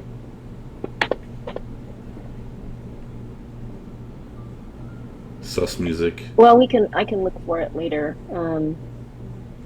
You would think that it's on the bottom because everything's alphabetical. Oh, special arrow. Okay. And it says so there's two of them. you should only have one. I just placed another one in there so I could see if I could find it. But Okay, yeah, I changed it there's to only one. one. Yeah, cool. Okay. How the heck does that fit inside of that, Okay. bro? Well, she thanks her, and asks her if there's anything else she can do. Well, you should enjoy the evening with Diana before you continue back on your journey. Where are you guys going next? By the way, she asks. So she says we have to go to Pythoria and Aresia. And she says, hopefully they meet the same. Hopefully they their land is also saved as you have saved the sword. You can remain be with us. And she gives you a nod. And she comes back out with you and looks at Ametreus as Ametreus is being Ametreus as I'm reading chat. Yeah. Laughing at this is awesome. I love it when you just talk. Well, the player. There's just a pile of bones sitting next to Demetrius and Corbin and the dragons. And she just gives him a look.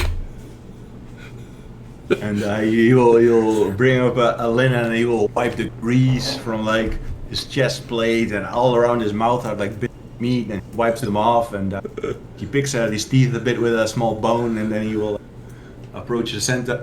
Then he will take some perfume out of his bag and spray it onto his neck. And then he will go with the queen. He spray perfume on your neck. On his neck, yeah. Give me. And Astrea moves to follow him, but he will raise his. Don't worry, girl. I don't think I'm in any danger. And he will go with her alone. Give me 2 seconds, because I gotta make sure I did something really quick. I don't think I did. Now that we're talking about this, I did not. Hang on. Talk amongst yourselves for a moment. I gotta do something in like 2 minutes.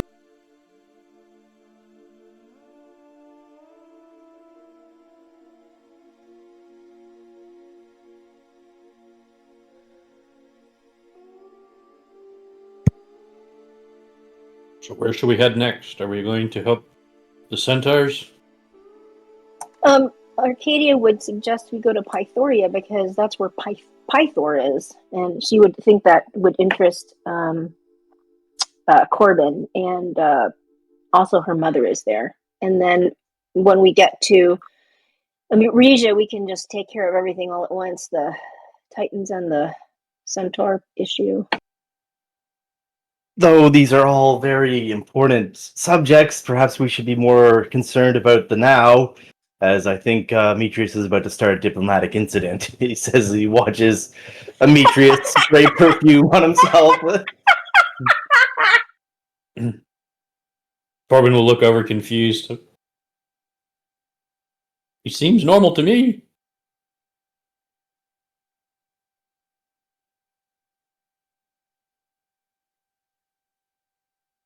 Alright, I'm back. So, Demetrius, as the queen leads you back away from everybody, like out of earshot of everyone, it's kind of calm and quiet. She kind of takes you to this like little, like leads you around into these little meadow, and stops right before you get into this meadow and says, "So, how are you doing?" And Demetrius, he will look confused for a moment and says, "It has been a few years since you suddenly disappeared on me." Well, you were kind of drunk. I was kind of drunk. So, you want to pick up where we left off? What? She kind of smiles, and she says, "Well, before we do that, there's something I have to tell you." And he says, and he'll say, "What's that?" And she kind of walks with you, like she kind of like grabs your arm and starts leading you into this meadow. And in this meadow, you see a creature that looks like this.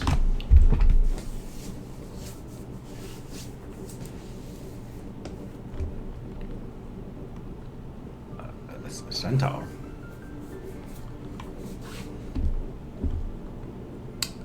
Centazon. Is this, who's this? This is your daughter. And Demetrius seems stunned for a moment. And he says, he looks at her and at the queen, and for a moment he seems like he's going to accuse her of something, but then he remembers she is an Amazon. And he will say, "Can I greet her?" You can. Her name is Hippolyta. Hippolyta, let me write that down. And she says, "This is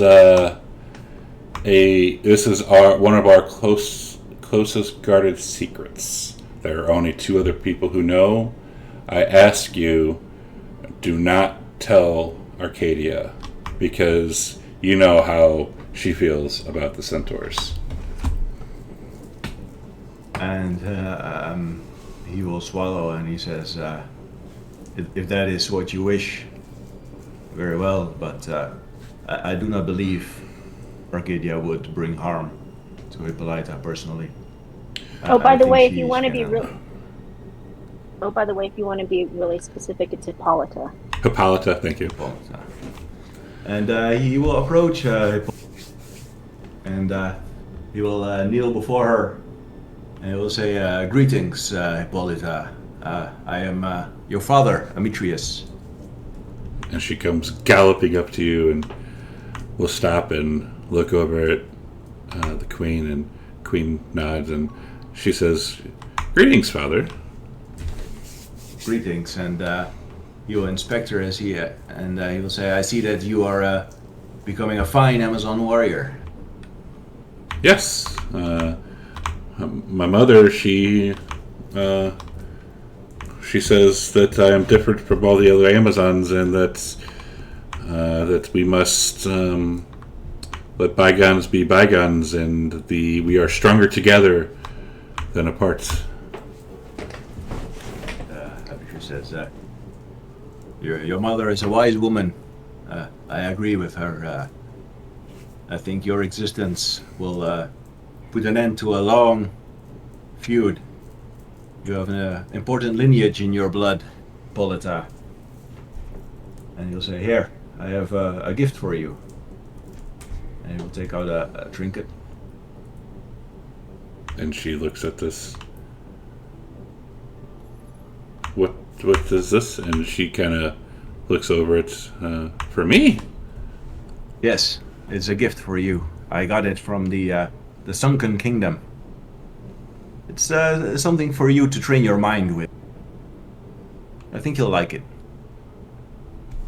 And she kind of looks it over, and you see she kind of smiles and, well, I don't have a trinket from you, but perhaps this would help. And you see her pull out like a little dagger and cut off a lock of her hair and wrap it up and hand it to you. And you will take it and say, thank you. I appreciate that.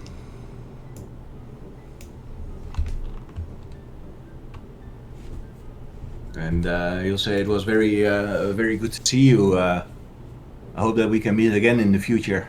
I know it's difficult as an Amazon, but once you are a woman grown, I would like to spend some time with you and perhaps teach you a little bit about centaur culture as well. It is not too dissimilar from Amazon culture. And you see her kind of blush a little bit, and she says, I would really love that. Very well. I will return here when you are older. And he will get up on his feet, and he will place his hand on her head and give her a little ruffle. And you see her looking you over, and you see that she says, now I see where this comes from," and she like wishes around her tail, and because she is a child. Yes. Right, because she's like, what, 8? How old is she? Like 6, 7. And he will grin. Yes. Your body is capable of great strength, and you are not yet finished growing. But once you do, you will tower over all of the Amazon's hair, and you'll be able to run a lot faster than them. I look forward to my progress. And he will nod. And he'll give her another pat on the shoulder. And he hesitates for a moment, and then he will open his arms and see if she wants to hug him. And you see her look over at the queen, and the queen she kind of cocks an eyebrow and gives a nod, and she like rushes to embrace you. And he will hug her back, and we'll see. I'll see you in a few years. And he will walk over to the queen again. And before you leave, she says, "And if I were to seek you out, where would I find you?" A good place to start would be Mitros. They will know where I am over there, or they will have heard of me. It will be either Mitros or the steppes. And there are more. There are more like me. Many more. We are one of the most populous races on Mitros. I look forward to it. And you see her gallop off, and she's takes her bow and arrow and shoots a goat target like right in the heart, and then takes another one and shoots another. Takes 2 more arrows and knocks them both back and shoots, and they both land within the target of the heart. Nice. And he will return to the queen, and he will address her, and he will say, "You have raised her well." Yes, we have raised her in secrets, because you might not know this, but the Centaur, Arcadia has been training the Amazons to specifically target centaurs and how their body works. So that is why I thought to myself that keeping this from her would be beneficial, because she is still quite young. I'll say, that does not surprise me to hear. I have also trained many centaur in battle tactics against the Amazons, but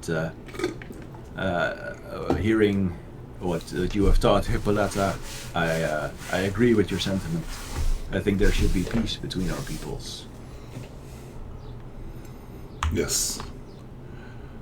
But And, I don't want to keep out too long, because some of the Amazons are kind of still very wary of you, as they should be.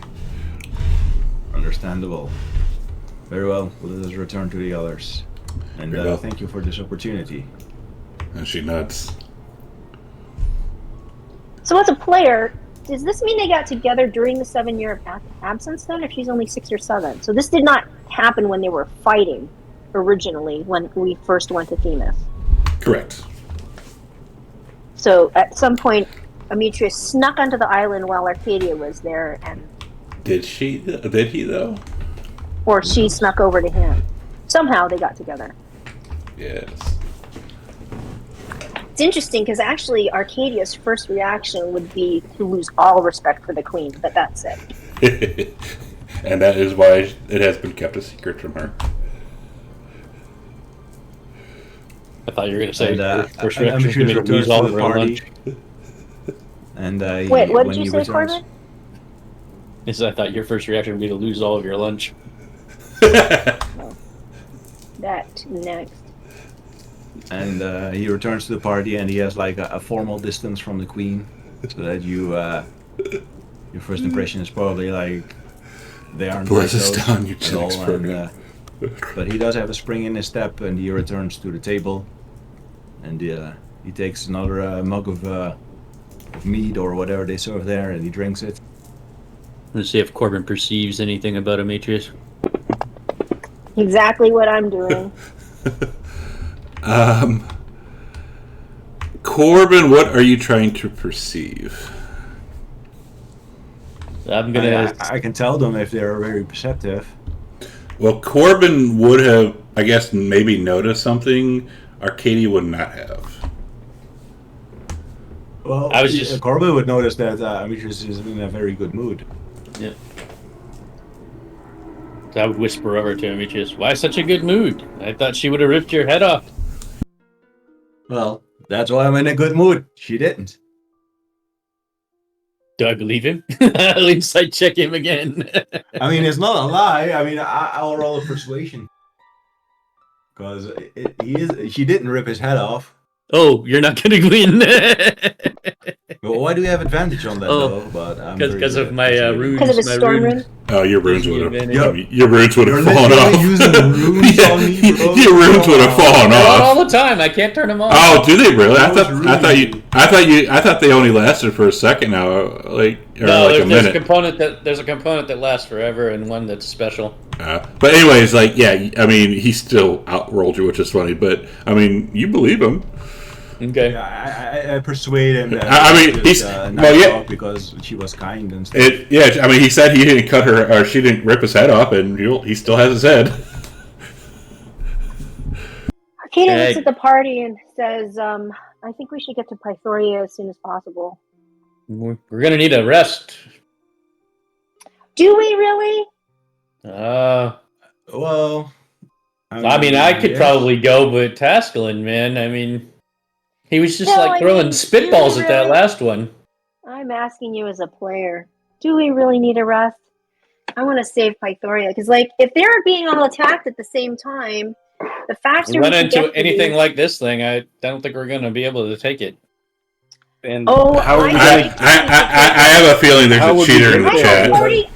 I have 40,000 reasons why we could go there immediately if we wanted to. I'm pretty sure she has like 100 million engorging points now. To cheater in chat again. I can't even afford a long rest. I mean, I can do it if you. I mean, from. I mean, I leave that up to you as a player. Well, Hey, you I mean, I'm it- happy. But- I'm happy to do. Well, because as Corbin, they said, Corbin needs a rest. Whether it happens Right. miraculously or not miraculously, it doesn't matter to Corbin. what I'm saying is that because the only reason why I'm doing this is No, because no, I always say said cheater in all the of chat those four because cities they're were buying, attacked at the same like- time. Yep. And if we wait a day, and Pythor and Arcadia's mother are there, you know, and even Aresia, I mean, how much destruction is going to happen if Oh, quite a bit. they quite a have bit. been 24 hours of attacking them? So, I'm just going to say that. I think, I mean, from a player, I think we've done everything that RP needs to be done here in Themis. Yes, you're gonna leave Diana? yes. Also, like Demetrius said, that's two princesses that Demetrius fathered. Wow. That's gonna Harold's gonna say that father of the two princesses. Maybe we should go and save the Queen of Orisha. Yeah, she wants. Will she be grateful? Well, so you can save your other child there. Maybe. Hey, Demetrius is going for let's see. 3. Well, this is interesting because, like, where's Moxina in all of this? And, like, did she cheat on Moxina or, whatever? Well, I assume that in Amazon culture, they have to father the kids, right? I assume that doesn't interfere Oh, that's with the right. relationship. Because That's they have to true. go out and pretty much do what the queen did to Amitrius, and vanish. And you can't expect a queen to sleep with some common male. Wow. It's been a All hell of a right. Well, birth. though. anyway, it's interesting that they decided to keep that secret because it could have actually worked in a good way if you told Arcadia the right way, but nope, never Yeah, mind. that's what Amitrius thinks as well, but apparently Arcadia and the queen aren't so close that she knows how Arcadia is. Like, Amitrius even told her that Arcadia wouldn't do anything. Oof, I just got kicked off the table. But anyway, I can. Corbin pulls Well, out his anyway, magic pillow. He so looks at it. I'm going to. I'm just going to. Well, first of all, RP wise, Arcadia is going to go off privately with Diana, and then something's going to happen miraculously that I think we can. Uh-oh, I can't get back on. Well, we can also say that Amazon cooking is so good that the feast restored our energy. Faith, it just kicked you out, so it might be a second. A Okay. hero's feast. Corbin's looking at his pillow, going, "How come you never give me any miraculous sleep, pillow?"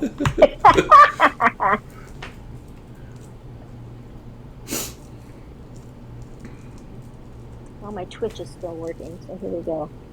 All right. So Arcadia is away with Diana, and everybody else is still here.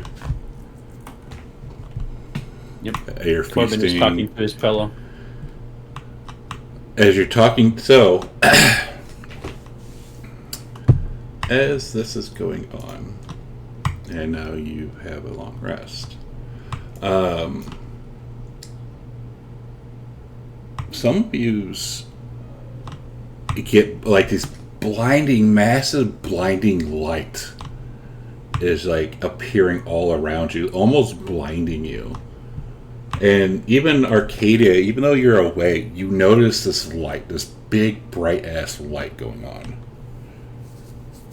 Do you go to investigate it? Yeah, I'll hold the pillow out in front of me. Damn it, pillow! So as the light fades, you see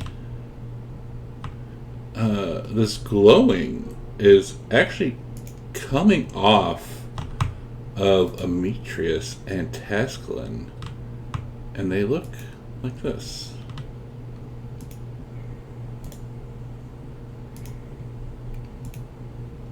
Whoa! Ooh, fancy. And How now, interesting, but and now, for the very last time in this campaign, do the thing. Woohoo! oh my god! So, this is so interesting because those were the two people who had the least, from my description. Interestingly enough, remember, because the light only surrounded Demetrius for like 10 minutes, and it wasn't even a color. Same with Tascalin. Wow.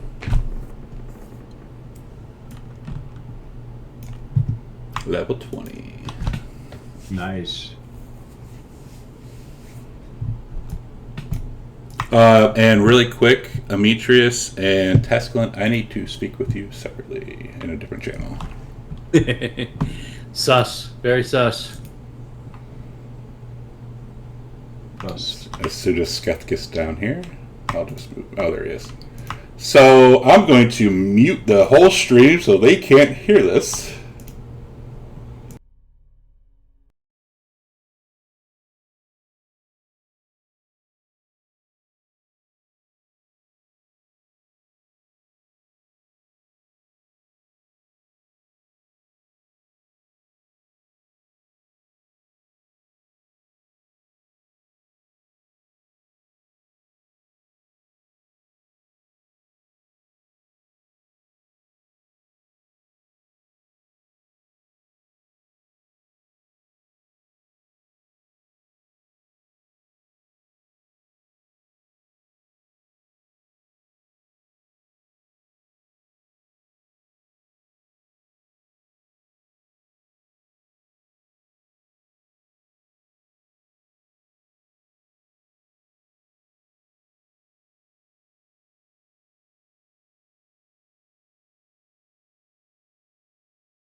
Sus. Yeah, very sus. Very, very, very sus. Yes, let me put these new tokens on here.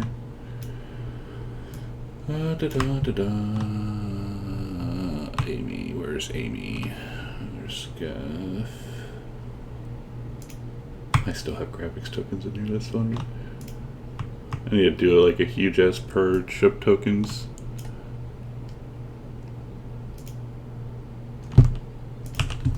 Then you'll get rid of the one you wanted. Yeah, exactly. That's why I don't.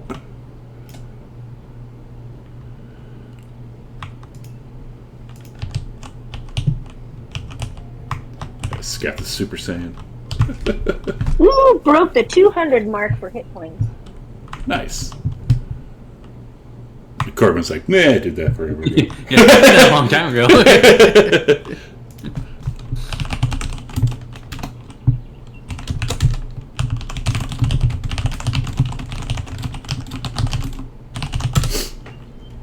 I So decide whether I'm gonna feed or not. nice. Level up to 20. Whoever is playing Nico, just take him to 20. Just don't do any extra shit. Let him figure all that out. Yeah, I'll just pop the level on him. Yeah, so you can get that extra HP or whatever it is. It's the moon, so that's just the base. Yes, it is very sus, and there's Wow, a level specific 20. reason why I did it. Considering and I've I'm not hardly telling you actually why. ever played D&D before this. And only ever made it up to, whatever we did on Call from the Deep, and that was just because of you. It's quite something. Yeah, it's pretty cool. I don't think a lot of people hit 20 anyway, just in general. Yeah, most campaigns they don't do high level. Like they end like I think most like high end level campaigns I think only go to like 15. Yeah, 15 or 16. Can you please increase Nix's hit points to 48? Okay. Even though she's I'm gonna still keep not on back. to- Even though she's No, still she's not not back, back. I know. Oof, my question is, do I want to place a spell? Other than that, I'm ready to go. I just took more Constitution. Nice.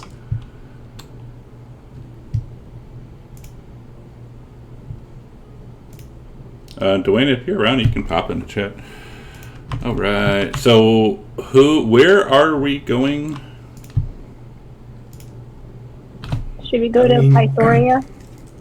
I mean, Is are we that- like, where are we when this happens? Because this is like something. You're still feasting. Like you're still at the Amazon feast because she bought an immediate long rest. So it's like it just happens. Yeah, I So mean, we we're not get, going to like, immediately. Everybody suddenly- just suddenly feels better, and Oh, Yeah, I we agree. suddenly I agree, notice babe. Something odd. It says Amitrius is like, he begins like acting like he's sick, like he's been poisoned, and he clutches his chest. And you see like a golden glow appear from inside of him that shines from where his heart is. So you see like his bones through his skin. Which heart? And slowly his skin begins to transform, going from regular human skin to actual metal gold.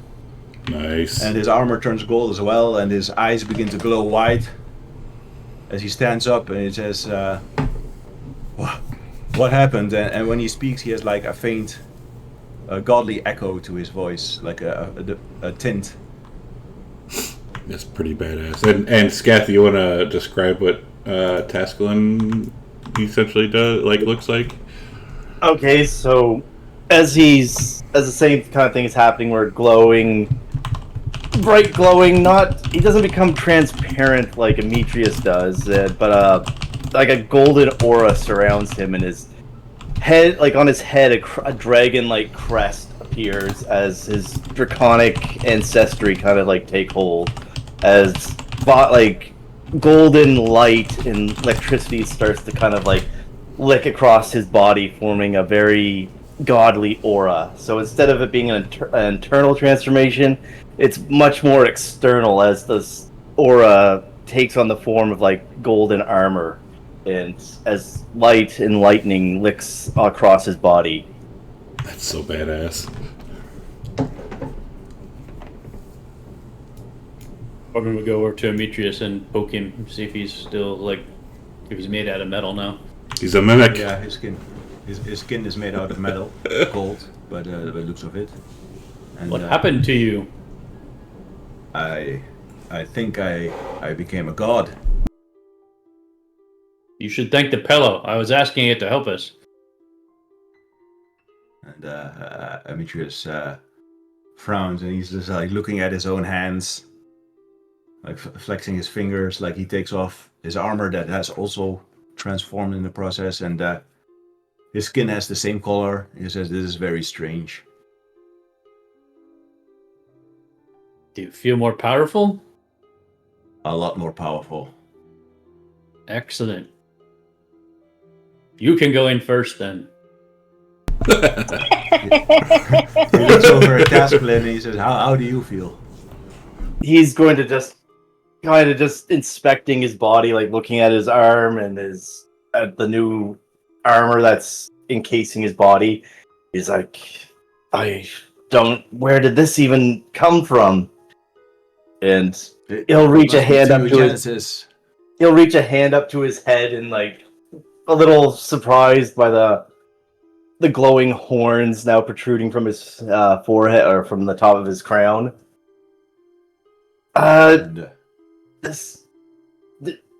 What happened to even trigger this? And he's gonna look at the rest of the party that didn't transform. Do you feel anything? I'll hold up the pillow. I think it was this. I asked it to help us. Right. It's been pretty useless up till now. This is obviously the result of the theogenesis spell. But why is it only affecting us? Well, I guess it only worked on us, maybe. Or there is some hidden requirement that we met that they haven't. But I don't know what we have in common. We can only hope that it's only a little bit more delayed than the others, because 5 gods would be much better than 2.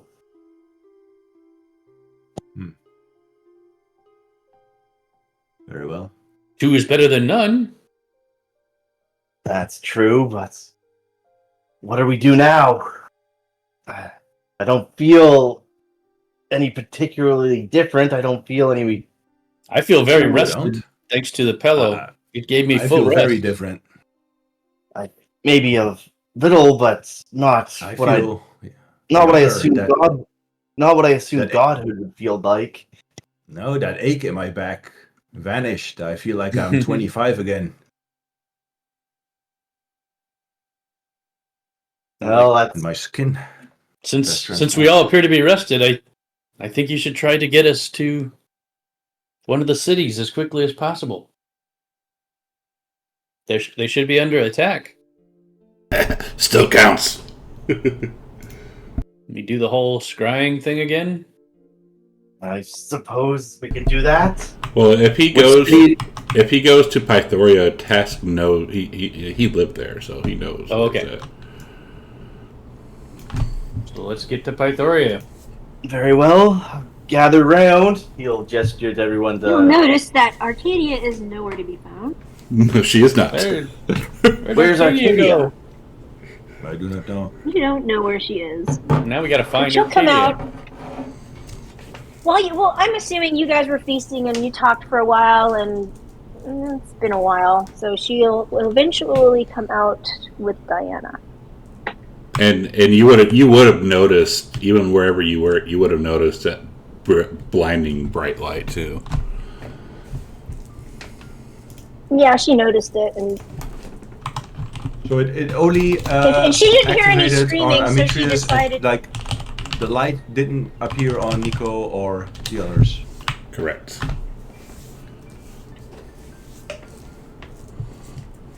It only happened on Tasklin and Demetrius. Sus.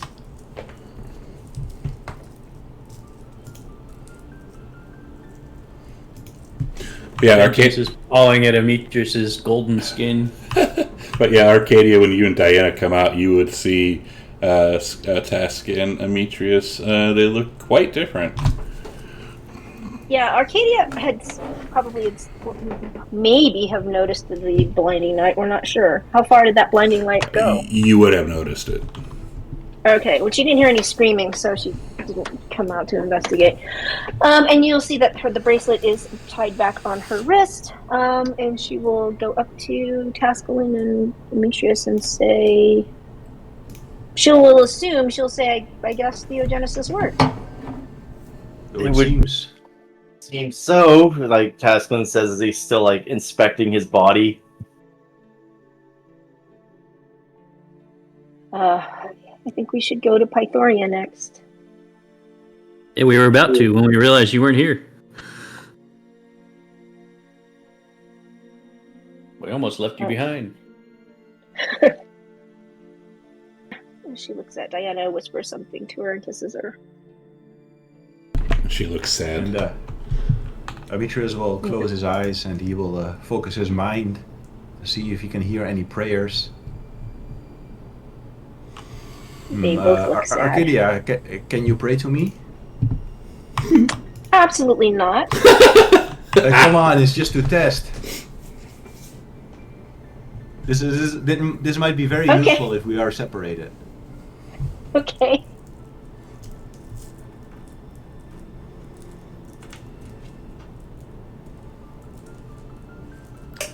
Does she pray to him?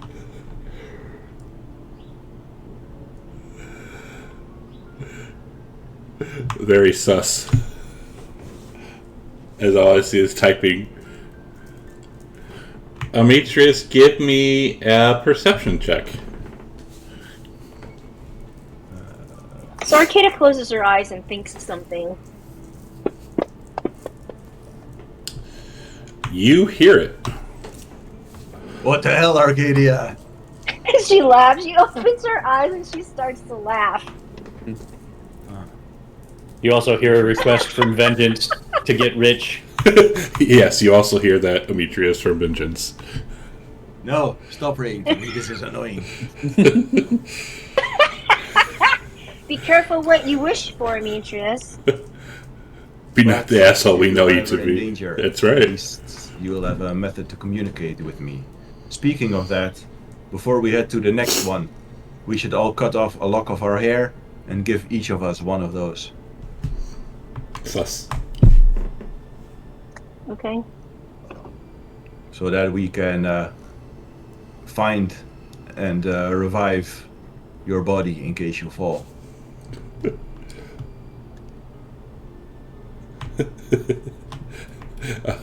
You shouldn't have told Corbin this. The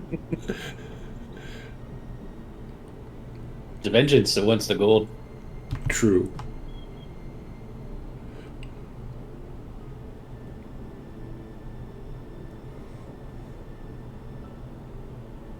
From now on, Demetrius will never sleep again. I know. I'm just gonna Every start 10, hearing everybody. every 10 minutes, it'll be like, gold, gold, Gold? gold, Gold, please. gold. And Demetrius, you hear not Demetrius, Aziz's voice in your head also. Please, can I have some gold, sir? Bruh. No, well, that's going to be annoying to deal with, but I'm sure You started- some you- meditation or You started it. He just has to talk to like the 5 gods and ask how they handled it. Well, they are all kind of crazy. You started it. Well, you know, if you annoy a god, you can always get divine wrath.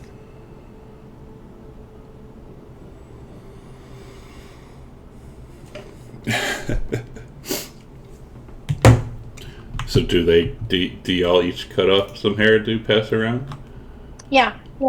Yeah, Well, Pass- I'm trying, but Demetrius doesn't seem to be able to easily cut his hair.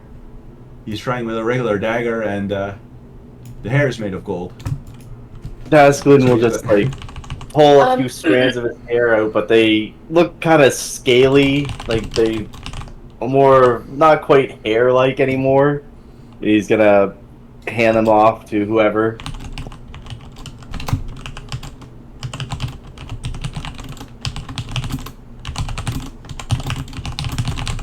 All right.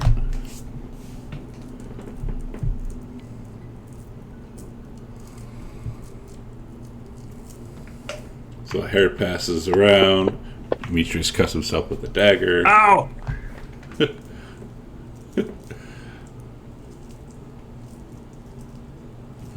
Yes, you can still bleed. Rip. Rummages around under his kilt and comes up with some hair. Oh, Lord.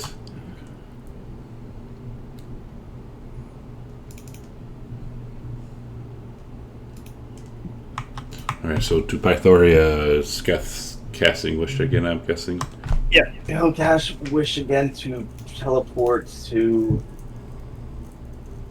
That's 9th level spell slot used. Rip. Yeah. Alright. Gather. I mean, Gravik used to be able to do that without being a god. Right? So gathering everybody, using Wish to do that spell. And as you zip zap over to Pythoria, you step out and it is pitch black everywhere.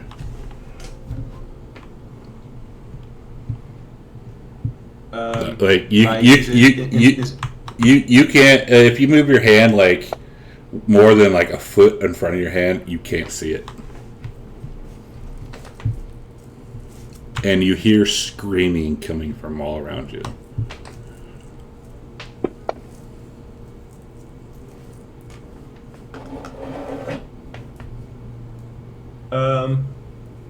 Do I see anything within 10 feet of me? You can see a road. You see some dead bodies. But that's like, yeah, you see, if you're on a road, you see a sign, you know, but you see some dead bodies. But other than that, What direction is the screaming coming from? it's coming from all around, but it's more centered like northeast. Then I would say this way and begin heading northeast. Pasquin will try and cast light on his own hand to try and see if it'll illuminate any of the darkness. Link light to us. Is it just regular darkness? Like you can see, if you can see in darkness, we can see in it. No, So it's like magical darkness. it's magical darkness. Yes. Hold on. I think Nico's spear makes the area around him sunlight, which, let's see, darkness. I think that counters darkness directly around within that radius. Yeah, it's.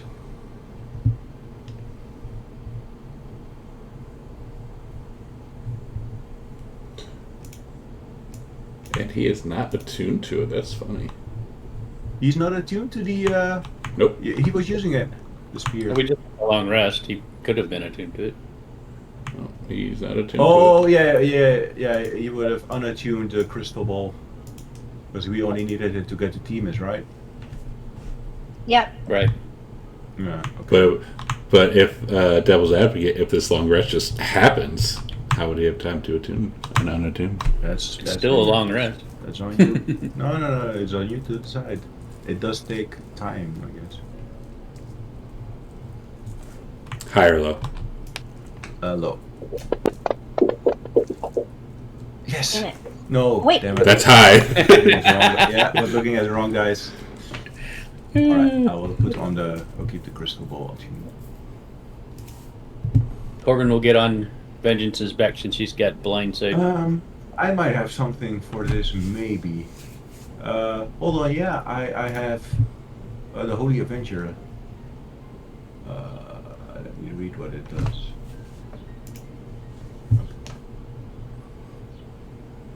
Oh, okay, yeah, it creates 10. So, Sketh, casting light on yourself, it only gives you a 5-foot radius. Okay. He'll move up to the front of the group as he's like using it as a weak flashlight to light their way. Yeah, it's a 5-foot radius and no dim light. That's how like insane this darkness is. Okay, oh, the Avenger doesn't either. But I have maybe something else. The Drift Globe. It can cast. Let's see. It can cast the light or daylight spell. Let's see this. Okay, I will cast daylight.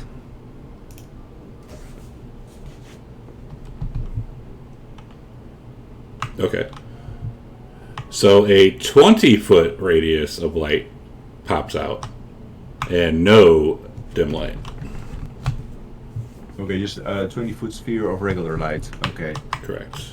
And make It gives sure. us a little bit to work with as we move. Correct. It will last 1 hour, so I'm not sure how far we have to move.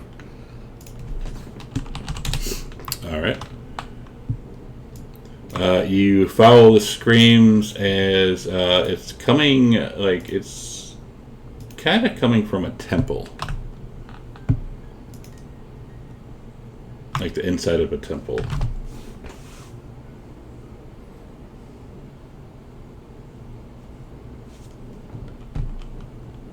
Do we go and Then I guess investigate? we go. Yeah, All we right. go and investigate. Give me 2 seconds here.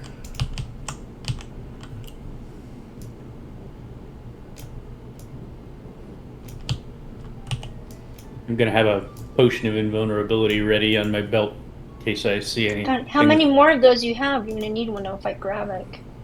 I've got 2. Behind that line that I just pointed out. So daylight is normally 60 feet. How many feet was it now? 20. So from 60 to 20. Okay. Just above.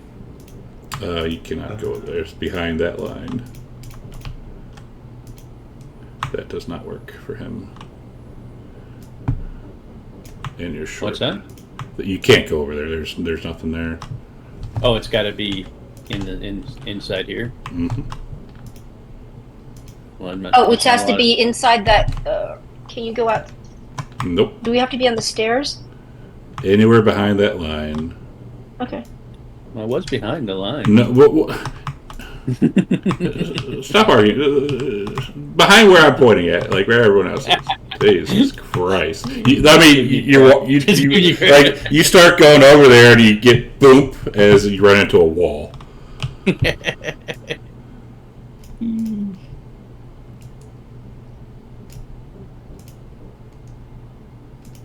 Oh, okay. So the How width far of up that can we wall be? is good. Okay. How far in the air can we be? It's say 30 feet, as high as you can go. All right. So me and Vengeance will be 30 feet up. Are you flying on Vengeance? No. Well, is it still dark? It's still dark, right? It's still pitch black out. Yep. Yeah, I'd be flying on Vengeance then. Okay.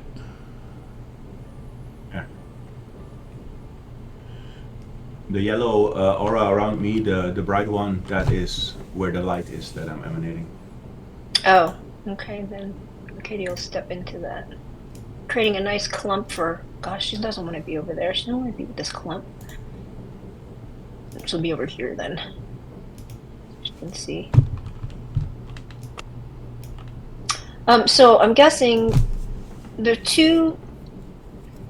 We dealt with one of the lightning storms. We dealt with probably the behemoth that devours everything in its path, and that leaves the 2 dragons. One is wingless, and one is a shadowy demon dragon. I'm guessing this is the shadowy demon dragon. I thought there was only one dragon and one behemoth. That No, because one... no, because when we questioned Altanico's head, he changed it from what Versi said. Because Versi originally said a big storm with lightning, shadowy demon dragon, a behemoth or a creature the size of a castle or something that eats everything, and a behemoth that creates primordial lightning. I'm guessing we got the castle thing that devours everything, because that would have been Spike. I think the primordial lightning, which makes primordial I don't elemental. believe Altnico, so I'm just sticking with these 4. Okay, well, anyway, a dragon. He says there's a dragon with no wings, but there's a I shadowy think he was demon. talking Alright, about the Matt, shadow that's- dragon. I think he was talking about that. Have a one. good day. He said 2 dragons. He said a dragon, a storm, a Sidon Titan looking thing, and a big dragon with no wings.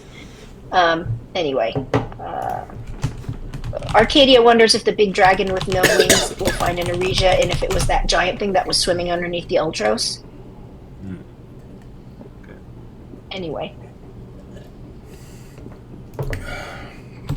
This seems to be a shadow dragon being shadowy, but not sure. All right. Give me 1 second.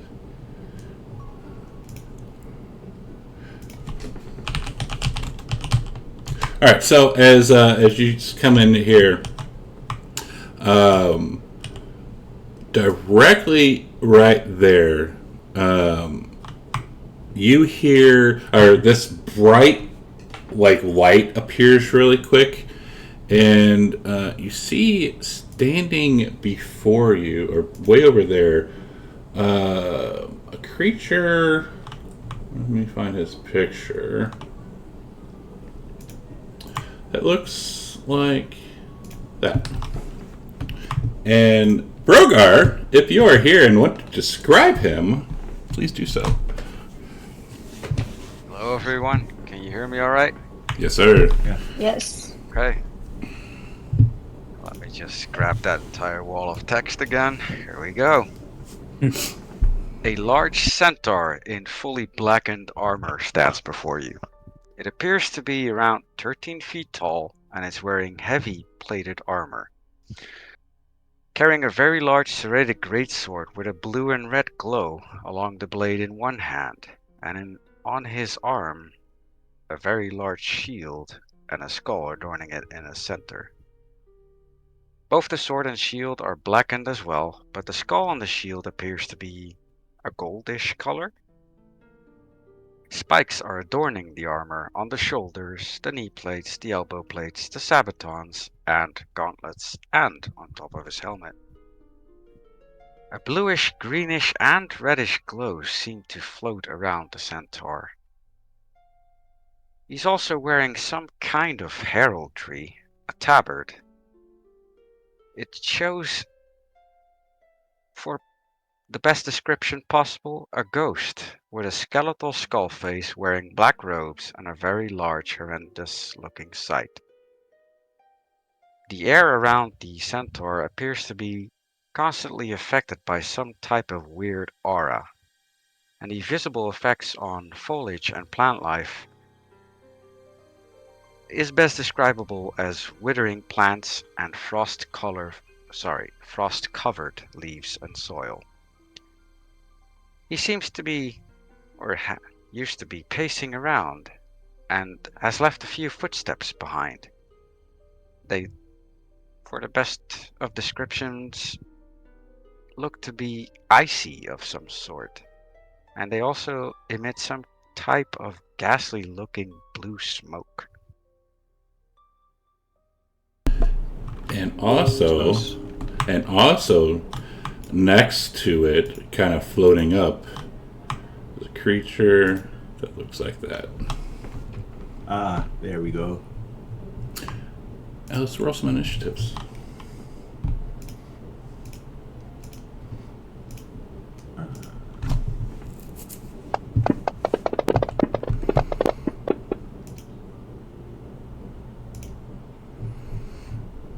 Somebody message me. Well, yeah, it's Brogard. Do you say anything before we roll initiative? Brogar will just look at the group and sorry, I called him Brogar. Yeah, sorry. The centaur will look at the group and he'll notice another centaur amongst the group. He'll point at him and say, You risen up, usurper. You're nothing but a peasant, risen up beyond this station in life. And by the way, Ametrius, the one you're pointing at, actually cut off Agrius's head. Oh, he knows. He knows. The guy that killed you. Yep. And with that, the light fades back into blackness. Do I recognize him? Oh yeah, like as soon as he starts talking, yeah, you know for a fact that's who it is. I will say this back to him. Agrius, didn't I cut off your ugly head? Where did Gravik find you a new one? A pig farm? He'll just grin at you. Let the dance begin, peasant. As everything fades back to black. And Agrius is actually right, because Amitrius was a slave when just before he started this adventure, so he's actually not from any nobility. Corbin. Riding Right. Estrella in pitch black. Vengeance, not Estrella. Or Vengeance. Vengeance, Estrella, they're the same damn thing. Borgo. Let's see. I will Can't see over there. activate my storm rune.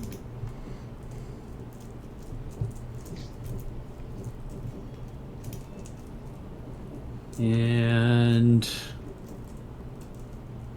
I saw where they were before, right? Yes. But I can't see them now. You won't be able to see them now, yeah. Okay.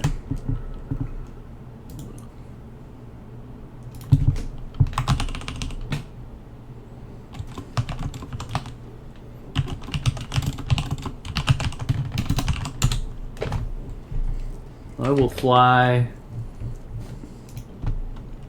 to where I saw Rogar. Getting off Vengeance. Yes. Alright, so activating the cloak. Yeah, it was already activated, sorry.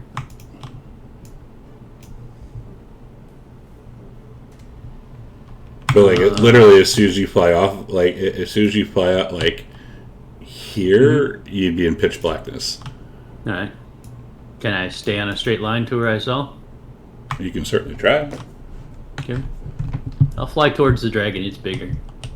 I'm gonna try and fly straight at it. Alright, flying straight over there. You don't see anything. Alright.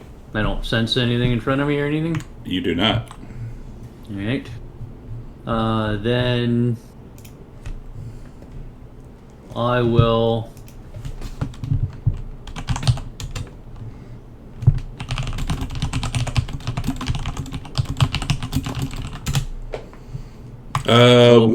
And really quick, Agrius, when he goes within your range, a 30-foot range, just something happened to him, right?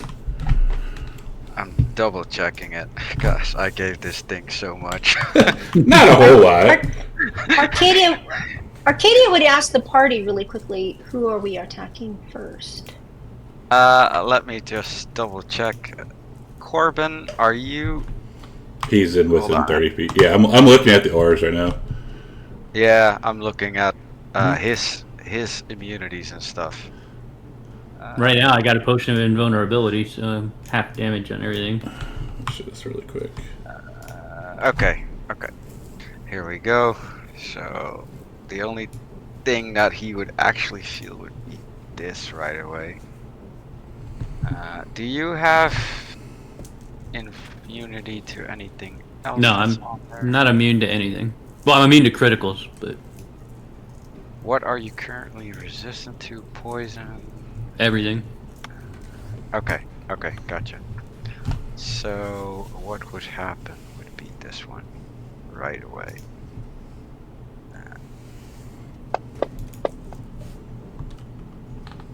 And he fails. It fails. I will use Indomitable to try and reroll it.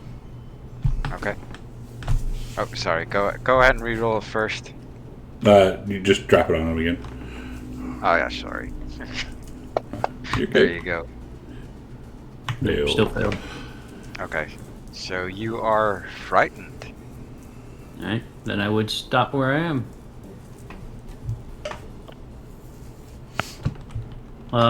If I got frightened, could I turn around and then run back? You just cannot move any closer to him, so yeah. Alright, and I would turn around and run back, and I would look fearfully over at Demetrius and say, If you enter my aura, you are instantly cleansed. Yeah, he cleanse again. I'm like, oh, Nice. I was very afraid, Demetrius. Stay near me. And, that's my turn. Alright, Nico. Nico is. Let's see. What can he do something nice? Can he turn into something with a fine spell? Let's see. Oh, maybe this. Okay. I think he can do something.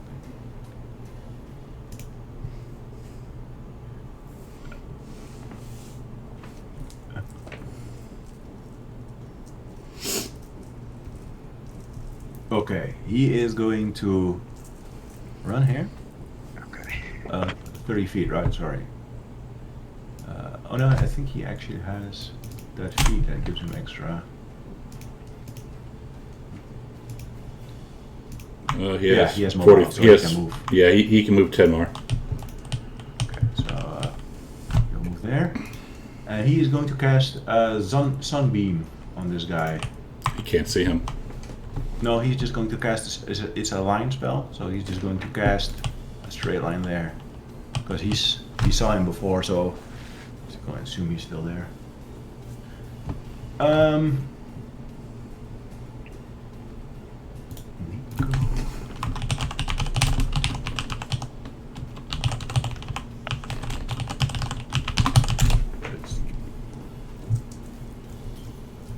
Look, it's a line. Failed save. Blind, unsuccessful save. Undead. Is it undead? You don't know. No, but then it gets disadvantage. I guess you'll do that, right?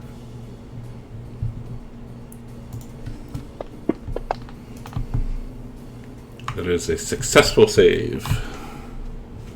Doesn't have disadvantage? Does not have disadvantage. Should half it. It isn't blinded. Okay. For the duration, a mode of brilliant light shines bright 30-foot radius and dim light another 30 feet, but dim light doesn't work. Dim light does not work, so the party can see him now. No, it shines from. Oh, it comes from Nico. perspective. Okay, so it's just 30 just foot. so it's not just going automatically. Okay. Oh wait, I thought you put all the effects on him, but you didn't. Hold on. What did I miss? Was this radiant damage? No. Oh, that was radiant. Yeah, I didn't put radiant on it. No, that was the radiant damage, yes. Yeah, but Yeah, hang on. Just hold on. wait one. That one. Hey, that does it not recognize me as self? What the fuck? It's on you. Yeah. Why It's on you. can I can't really see that in the It's because he's listed as an enemy. Oh, okay. Did you put everything under armor of invulnerability, like all those effects on? Yes, except for that one you just put on. Okay, gotcha. So I think, redrag the damage onto me? Yeah, give me 2 seconds. I'll fix it. Yeah, I fixed it. Alright. We're good. Gotcha. So, since the bolt is actually glowing as it hits him for a moment, do we see that it has any effect? You see, he didn't like getting hit by that. He'll shriek a little bit, even, but more like a ghastly voice type of thing. Alright, General Agrius. Alright, so after being hit by radiant damage, he'll point at Demetrius and say, "You damn knave!" And his eyes will start lighting up. And now I gotta find the right thing on the sheet, which would be this one.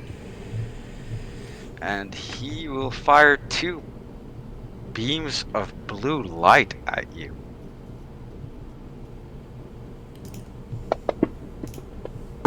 Why did that roll twice? Because he has Cloak of Displacement. And that does not hit. Correct. Oh, okay. Well, the second beam. Also does not hit. Maybe I should have buffed him a little more. 16 is good enough, man. Don't worry. It'll say.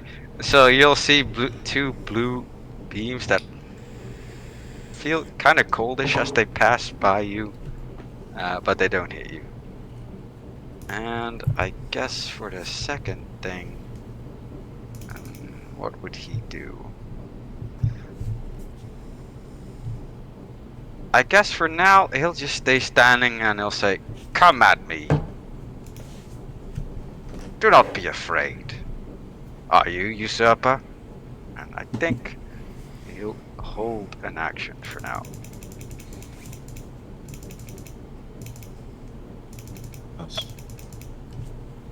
I bet the moment I run up there, which I'm 100% gonna do, he's gonna unleash on my ass. I gotta stay true. I gotta stay true. Tasklin. You're not wrong.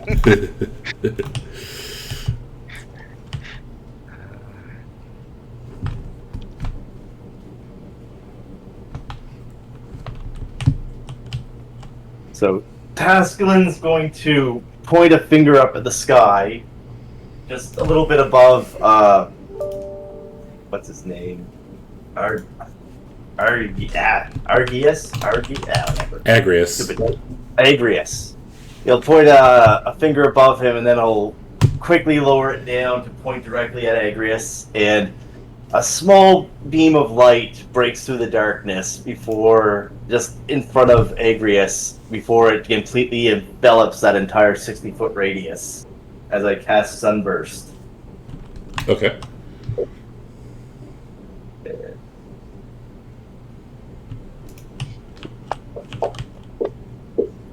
That is a success. Okay, so half damage then.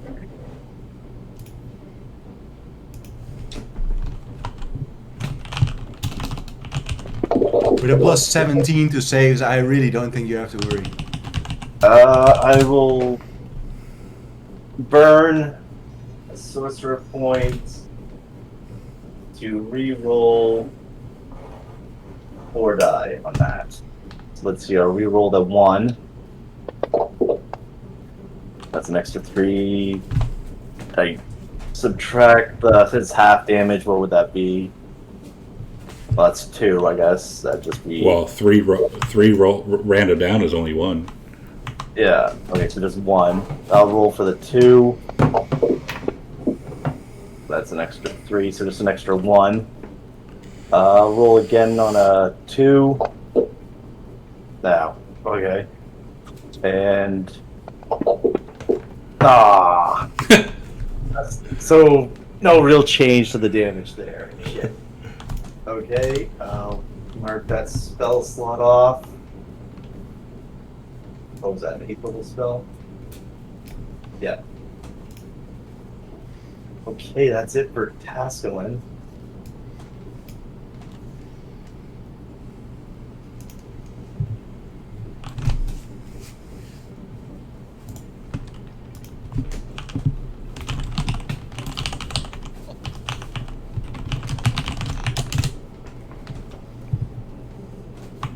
Vengeance. Let's see. Vengeance, so Corbin get kind of... Can we see him or not see him? You cannot see him. Okay. But we know generally where he is. Yes.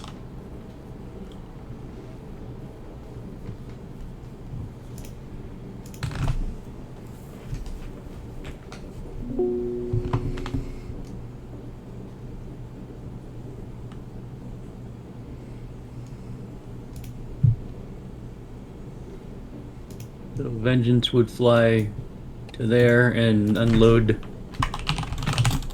Oh, sorry, wrong Vengeance tab. has blindside, right? Yes. But she couldn't see him that far. She's not that far. So she's 30 feet up, and what's her range? 30 feet. So yeah, he could, yeah, go for it. Alright. She will try... She doesn't like either of her abilities given the situation. But... she will try...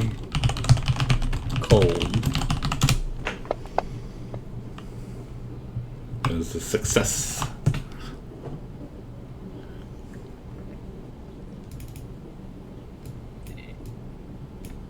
Damage.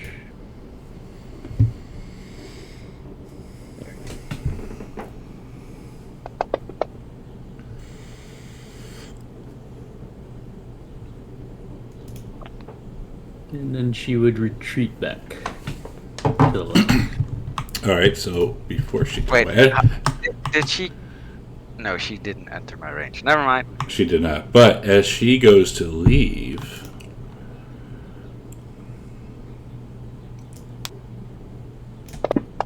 Oh no, the shadow dragon.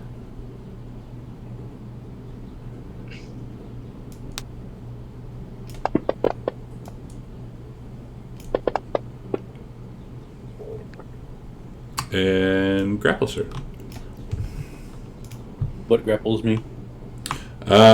She feels a shadowy claw wrap around her tail as it pulls her down. Okay. He's got me!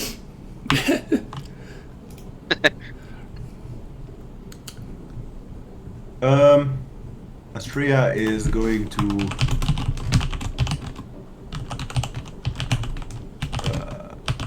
actually go 20 feet up and 50 feet there, so that's 70 feet.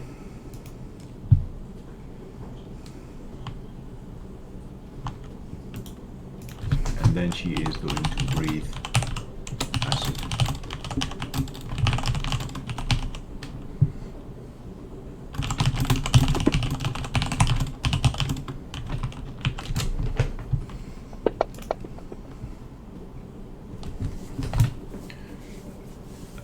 So that's 50, and she's 10 feet up, so that is 60, so she is going to go into the darkness. And that's her turn. Okay. Agrius got hit quite a few times now, and he's starting to get pissed off. No longer, at this point, playing games. He's just got hit by some nice acid breath from Astrea, right? Yep. Correct. So, what you will see in, I'm not sure if they actually see this very clearly right from the start, but what does appear to be visually really visible once it leaves the darkness around him is a very large ball of ice flying at a high speed towards Astrea. Nice. Which would be that one. Hit. Hey, did that not It hit. tag on? Yeah, it did. Okay. And then He's hiding things from the combat log. this is such a wall of text, so I gotta double check I do everything right here. So I chose that one. And then first of all they need to make this as well. No That is shot. that is a failure. That is a failure. So first of all, they'll Did I see Astrea? You cannot. Okay. and they'll take that. And she is also chilled. Nice. Alright, Aziz. Oh, go ahead. You had more? Yeah, the next time it's her turn, she needs to re-roll the con save in order to get rid of the chill. Okay. Aziz. He flying over is there. going to, let's see, his flying speed is, okay, he is going to fly up next to Astrea, next to Vengeance. Got my tail! He's going to try and, can he try and pull her free, or pull the claw free from her? Give me a give me a strength, a DC of 22. Can Corbin see that? Corbin can see He's not Aziz. making that, Corbin. Don't wish you up to it. But Okay, he's not Nico anything also else. has this light active, so anything in the bright yellow auras is like. But he does see Aziz does see that dragon like almost like right next to her. If I could see that, I would have given her advantage on that. Give me a second here, because I thought No point, Corbin. do your runes like always active now? I thought you had to like activate them. I used my bonus action in the first round to activate it. Did you? I didn't think you did. Mhm. Okay. Anyway, Arcadia. Okay, so that black circle around Agrius means you can't see him there, right? That's his darkness. That is something off of Agrius. You're not sure what it is. But the Outside, little but outside of these yellow lights, you can't see. Okay, what are these three yellow lights? One is Ametrius's Holy Avenger, right? One is Nico's Sunburst, right? Yes. Yes. Sunbeam. And Beam. Ametrius's Drift Globe. And then the other Oh, one, okay. the small one is Ametrius's drip globe. Okay, so that seems to work there. Arcadia. All intents and far purposes, you cannot see either enemy. That's okay. How far is she would remember how far Ametrius's magical aura extends? Is it 30 feet now? Like the one that protects the saves and stuff like It's that? the light aura around him. You can see. Oh, it on map. the larger one? Yeah, that's it. Okay. Great. Well, she's going to stay within that. She'll just stay where she is. Let's see. Well, Ametrius looks like he's about to charge. And when he does, the enemy will become visible for you as well. Okay. That's okay. She's got her crossbow. And it's so interesting because this is... She... You see her obviously can't see, but it's kind of like, Luke, use the Force. And you see her kind of move her crossbow, and she points it straight at Agrius. And go ahead and I can't share this because I don't have a one of those sharing or caring things. What's the ability? Look in my skills, the features, and look under feral senses, under the favorite enemies. Skills, abilities, favorite enemies. Under, yeah, feral senses actually. I don't see feral senses. Oh, feral senses. You take the game to help you fight creatures you can't see. When you attack a creature you can't see, your inability to see it doesn't impose this. What? You can sense enemies now. Yep, I've been waiting for this. Could have used it in the last fight.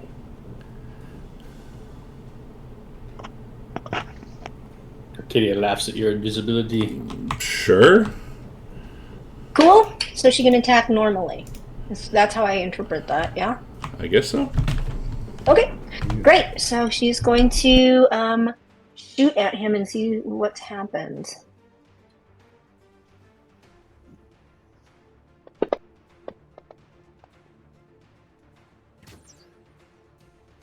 Should I push him? That is a miss. With 28 is a miss? 16 is a miss. Does she still have disadvantage? She has disadvantage on this attack. Okay. She'll try again. A miss. So that feral senses doesn't work at all? No, I'm not saying that it doesn't work. I'm just saying you have disadvantage on this attack. Okay. Some other reason. There might be other reasons, exactly. All right. She'll try one more time before, since she's committed. A miss. Whoa. And you will hear 3 clown laughs, highly pitched, that start with ba ba that transform into ka.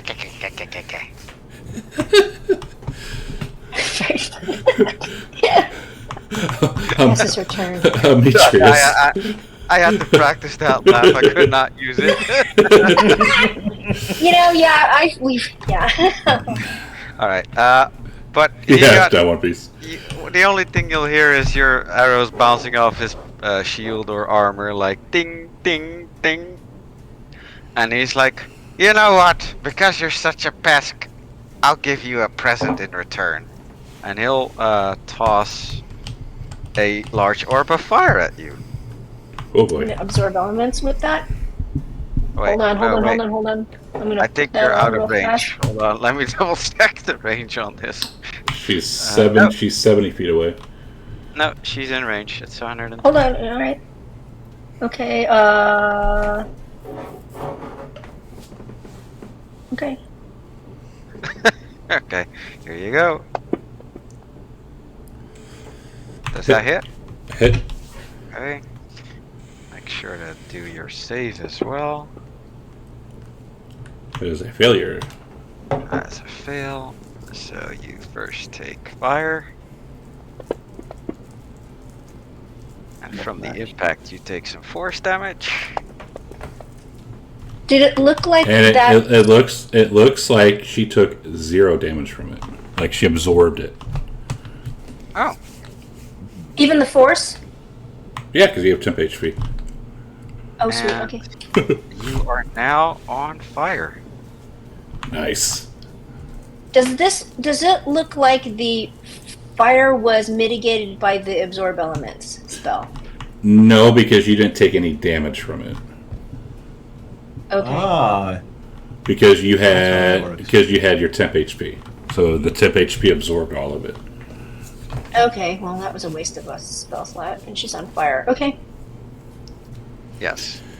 Do you know how to put fire out? I assume you do, but just double checking. Up, drop, and roll.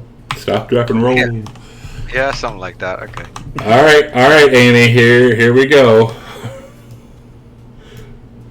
Demetrius, he hears hoofbeats in the distance, and he feels the divine spirit of the centaur race course through him as he activates a new god ability, and he begins glowing from the inside again. I'm not sure if you all played Baldur's Gate 3, and you know Karlach, how she glows.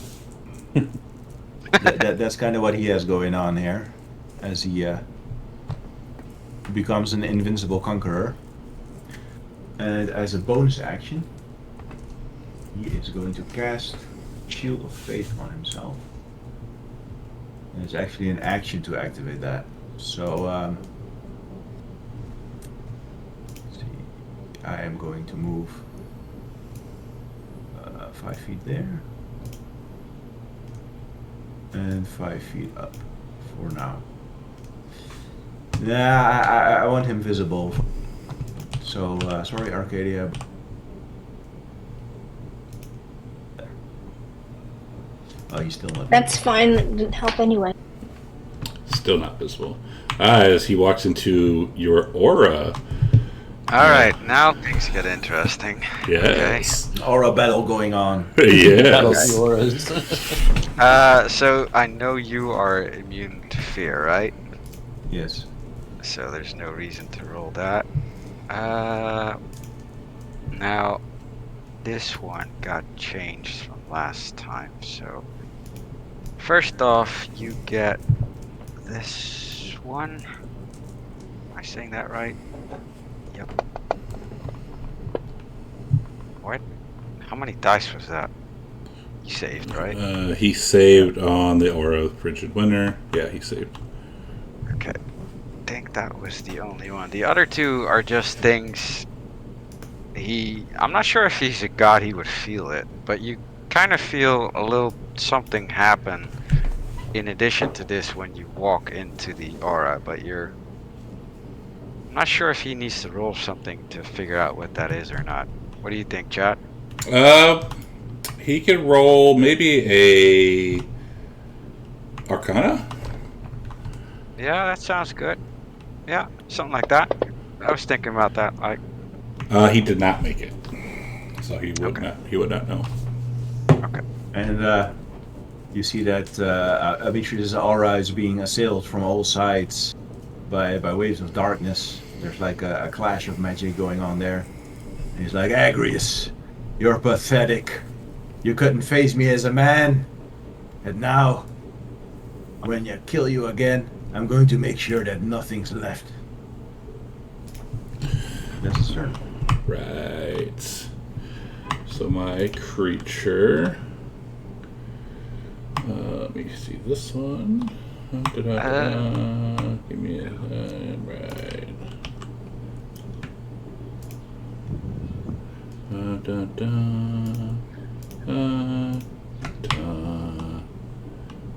Yes, alright.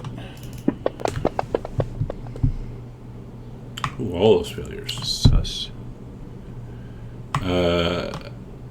You are. Damn, a failure. I failed with a 23.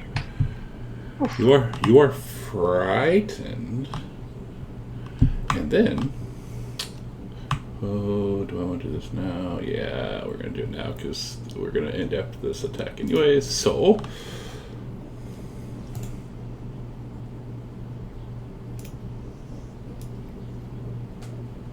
Oh yeah. Oh, nasty.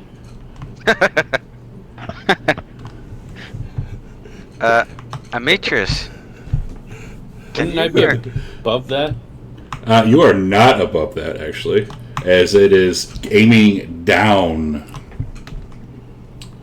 How's it got a hold of my tail?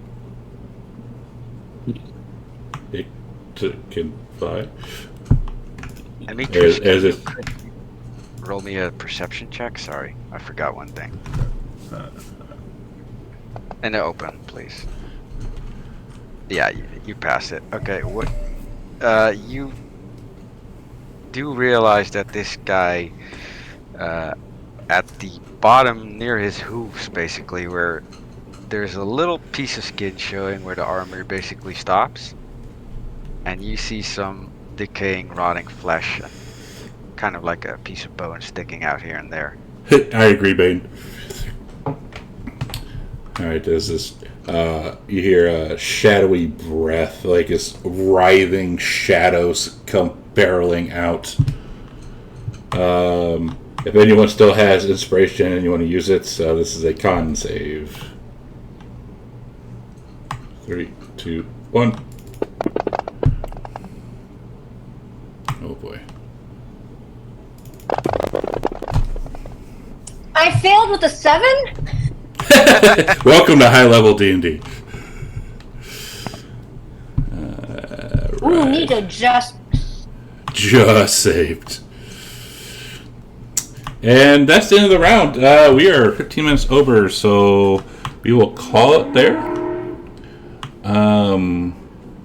Congrats on hitting level 20. Welcome to your first level 20 fights. It's not going to be easy. It was fun, though. And godhood. And godhood for 2 of you, yeah. Sus. Very sus. Oh, those two dragons don't look too good. No, they don't. No. What the fuck? Those dragons are stuck at level 10. They're boned. Oh shit! I thought they were supposed to be like level 20 dragons. No, they do not level up with the party. Oh, that's nasty. Yes, it Oh is. god. So for next week, Sacrifice the dragons. so for next week, would everybody be able to start like 30 minutes early? Should be. Yeah, should be able to do that. All right. Yep. Okay. Yes, Yeah, I yes. can make it 30 minutes early. No problem. All right, cool. But yeah, that's it. We're done. Yeah, because it's like the afternoon for you, right? Yeah, it's like 3 p.m. Yeah, it's 3:30 normally when you guys start for me and Dan, and now it's 3 p.m. if we start 30 minutes early. Damn Dutchies. Yeah.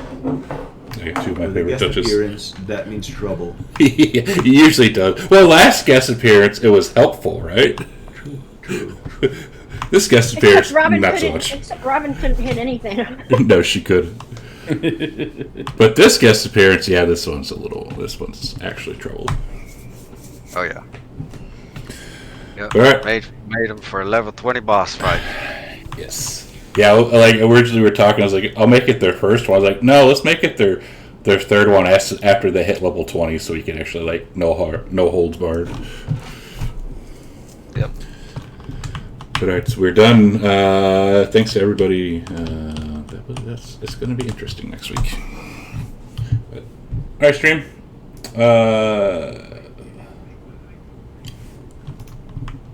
What do you mean? Oh, he's large. That's right.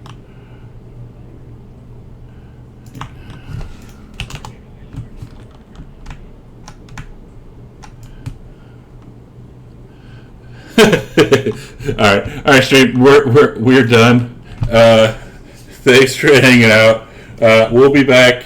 We might be back tomorrow with some Deadlands. I don't know yet. Then next Sunday or next Saturday with Endeavor, and then this time next week with some new fight. So thanks. Have a great week, and it's going to be fun. And we'll see you next time. Till then, goodbye.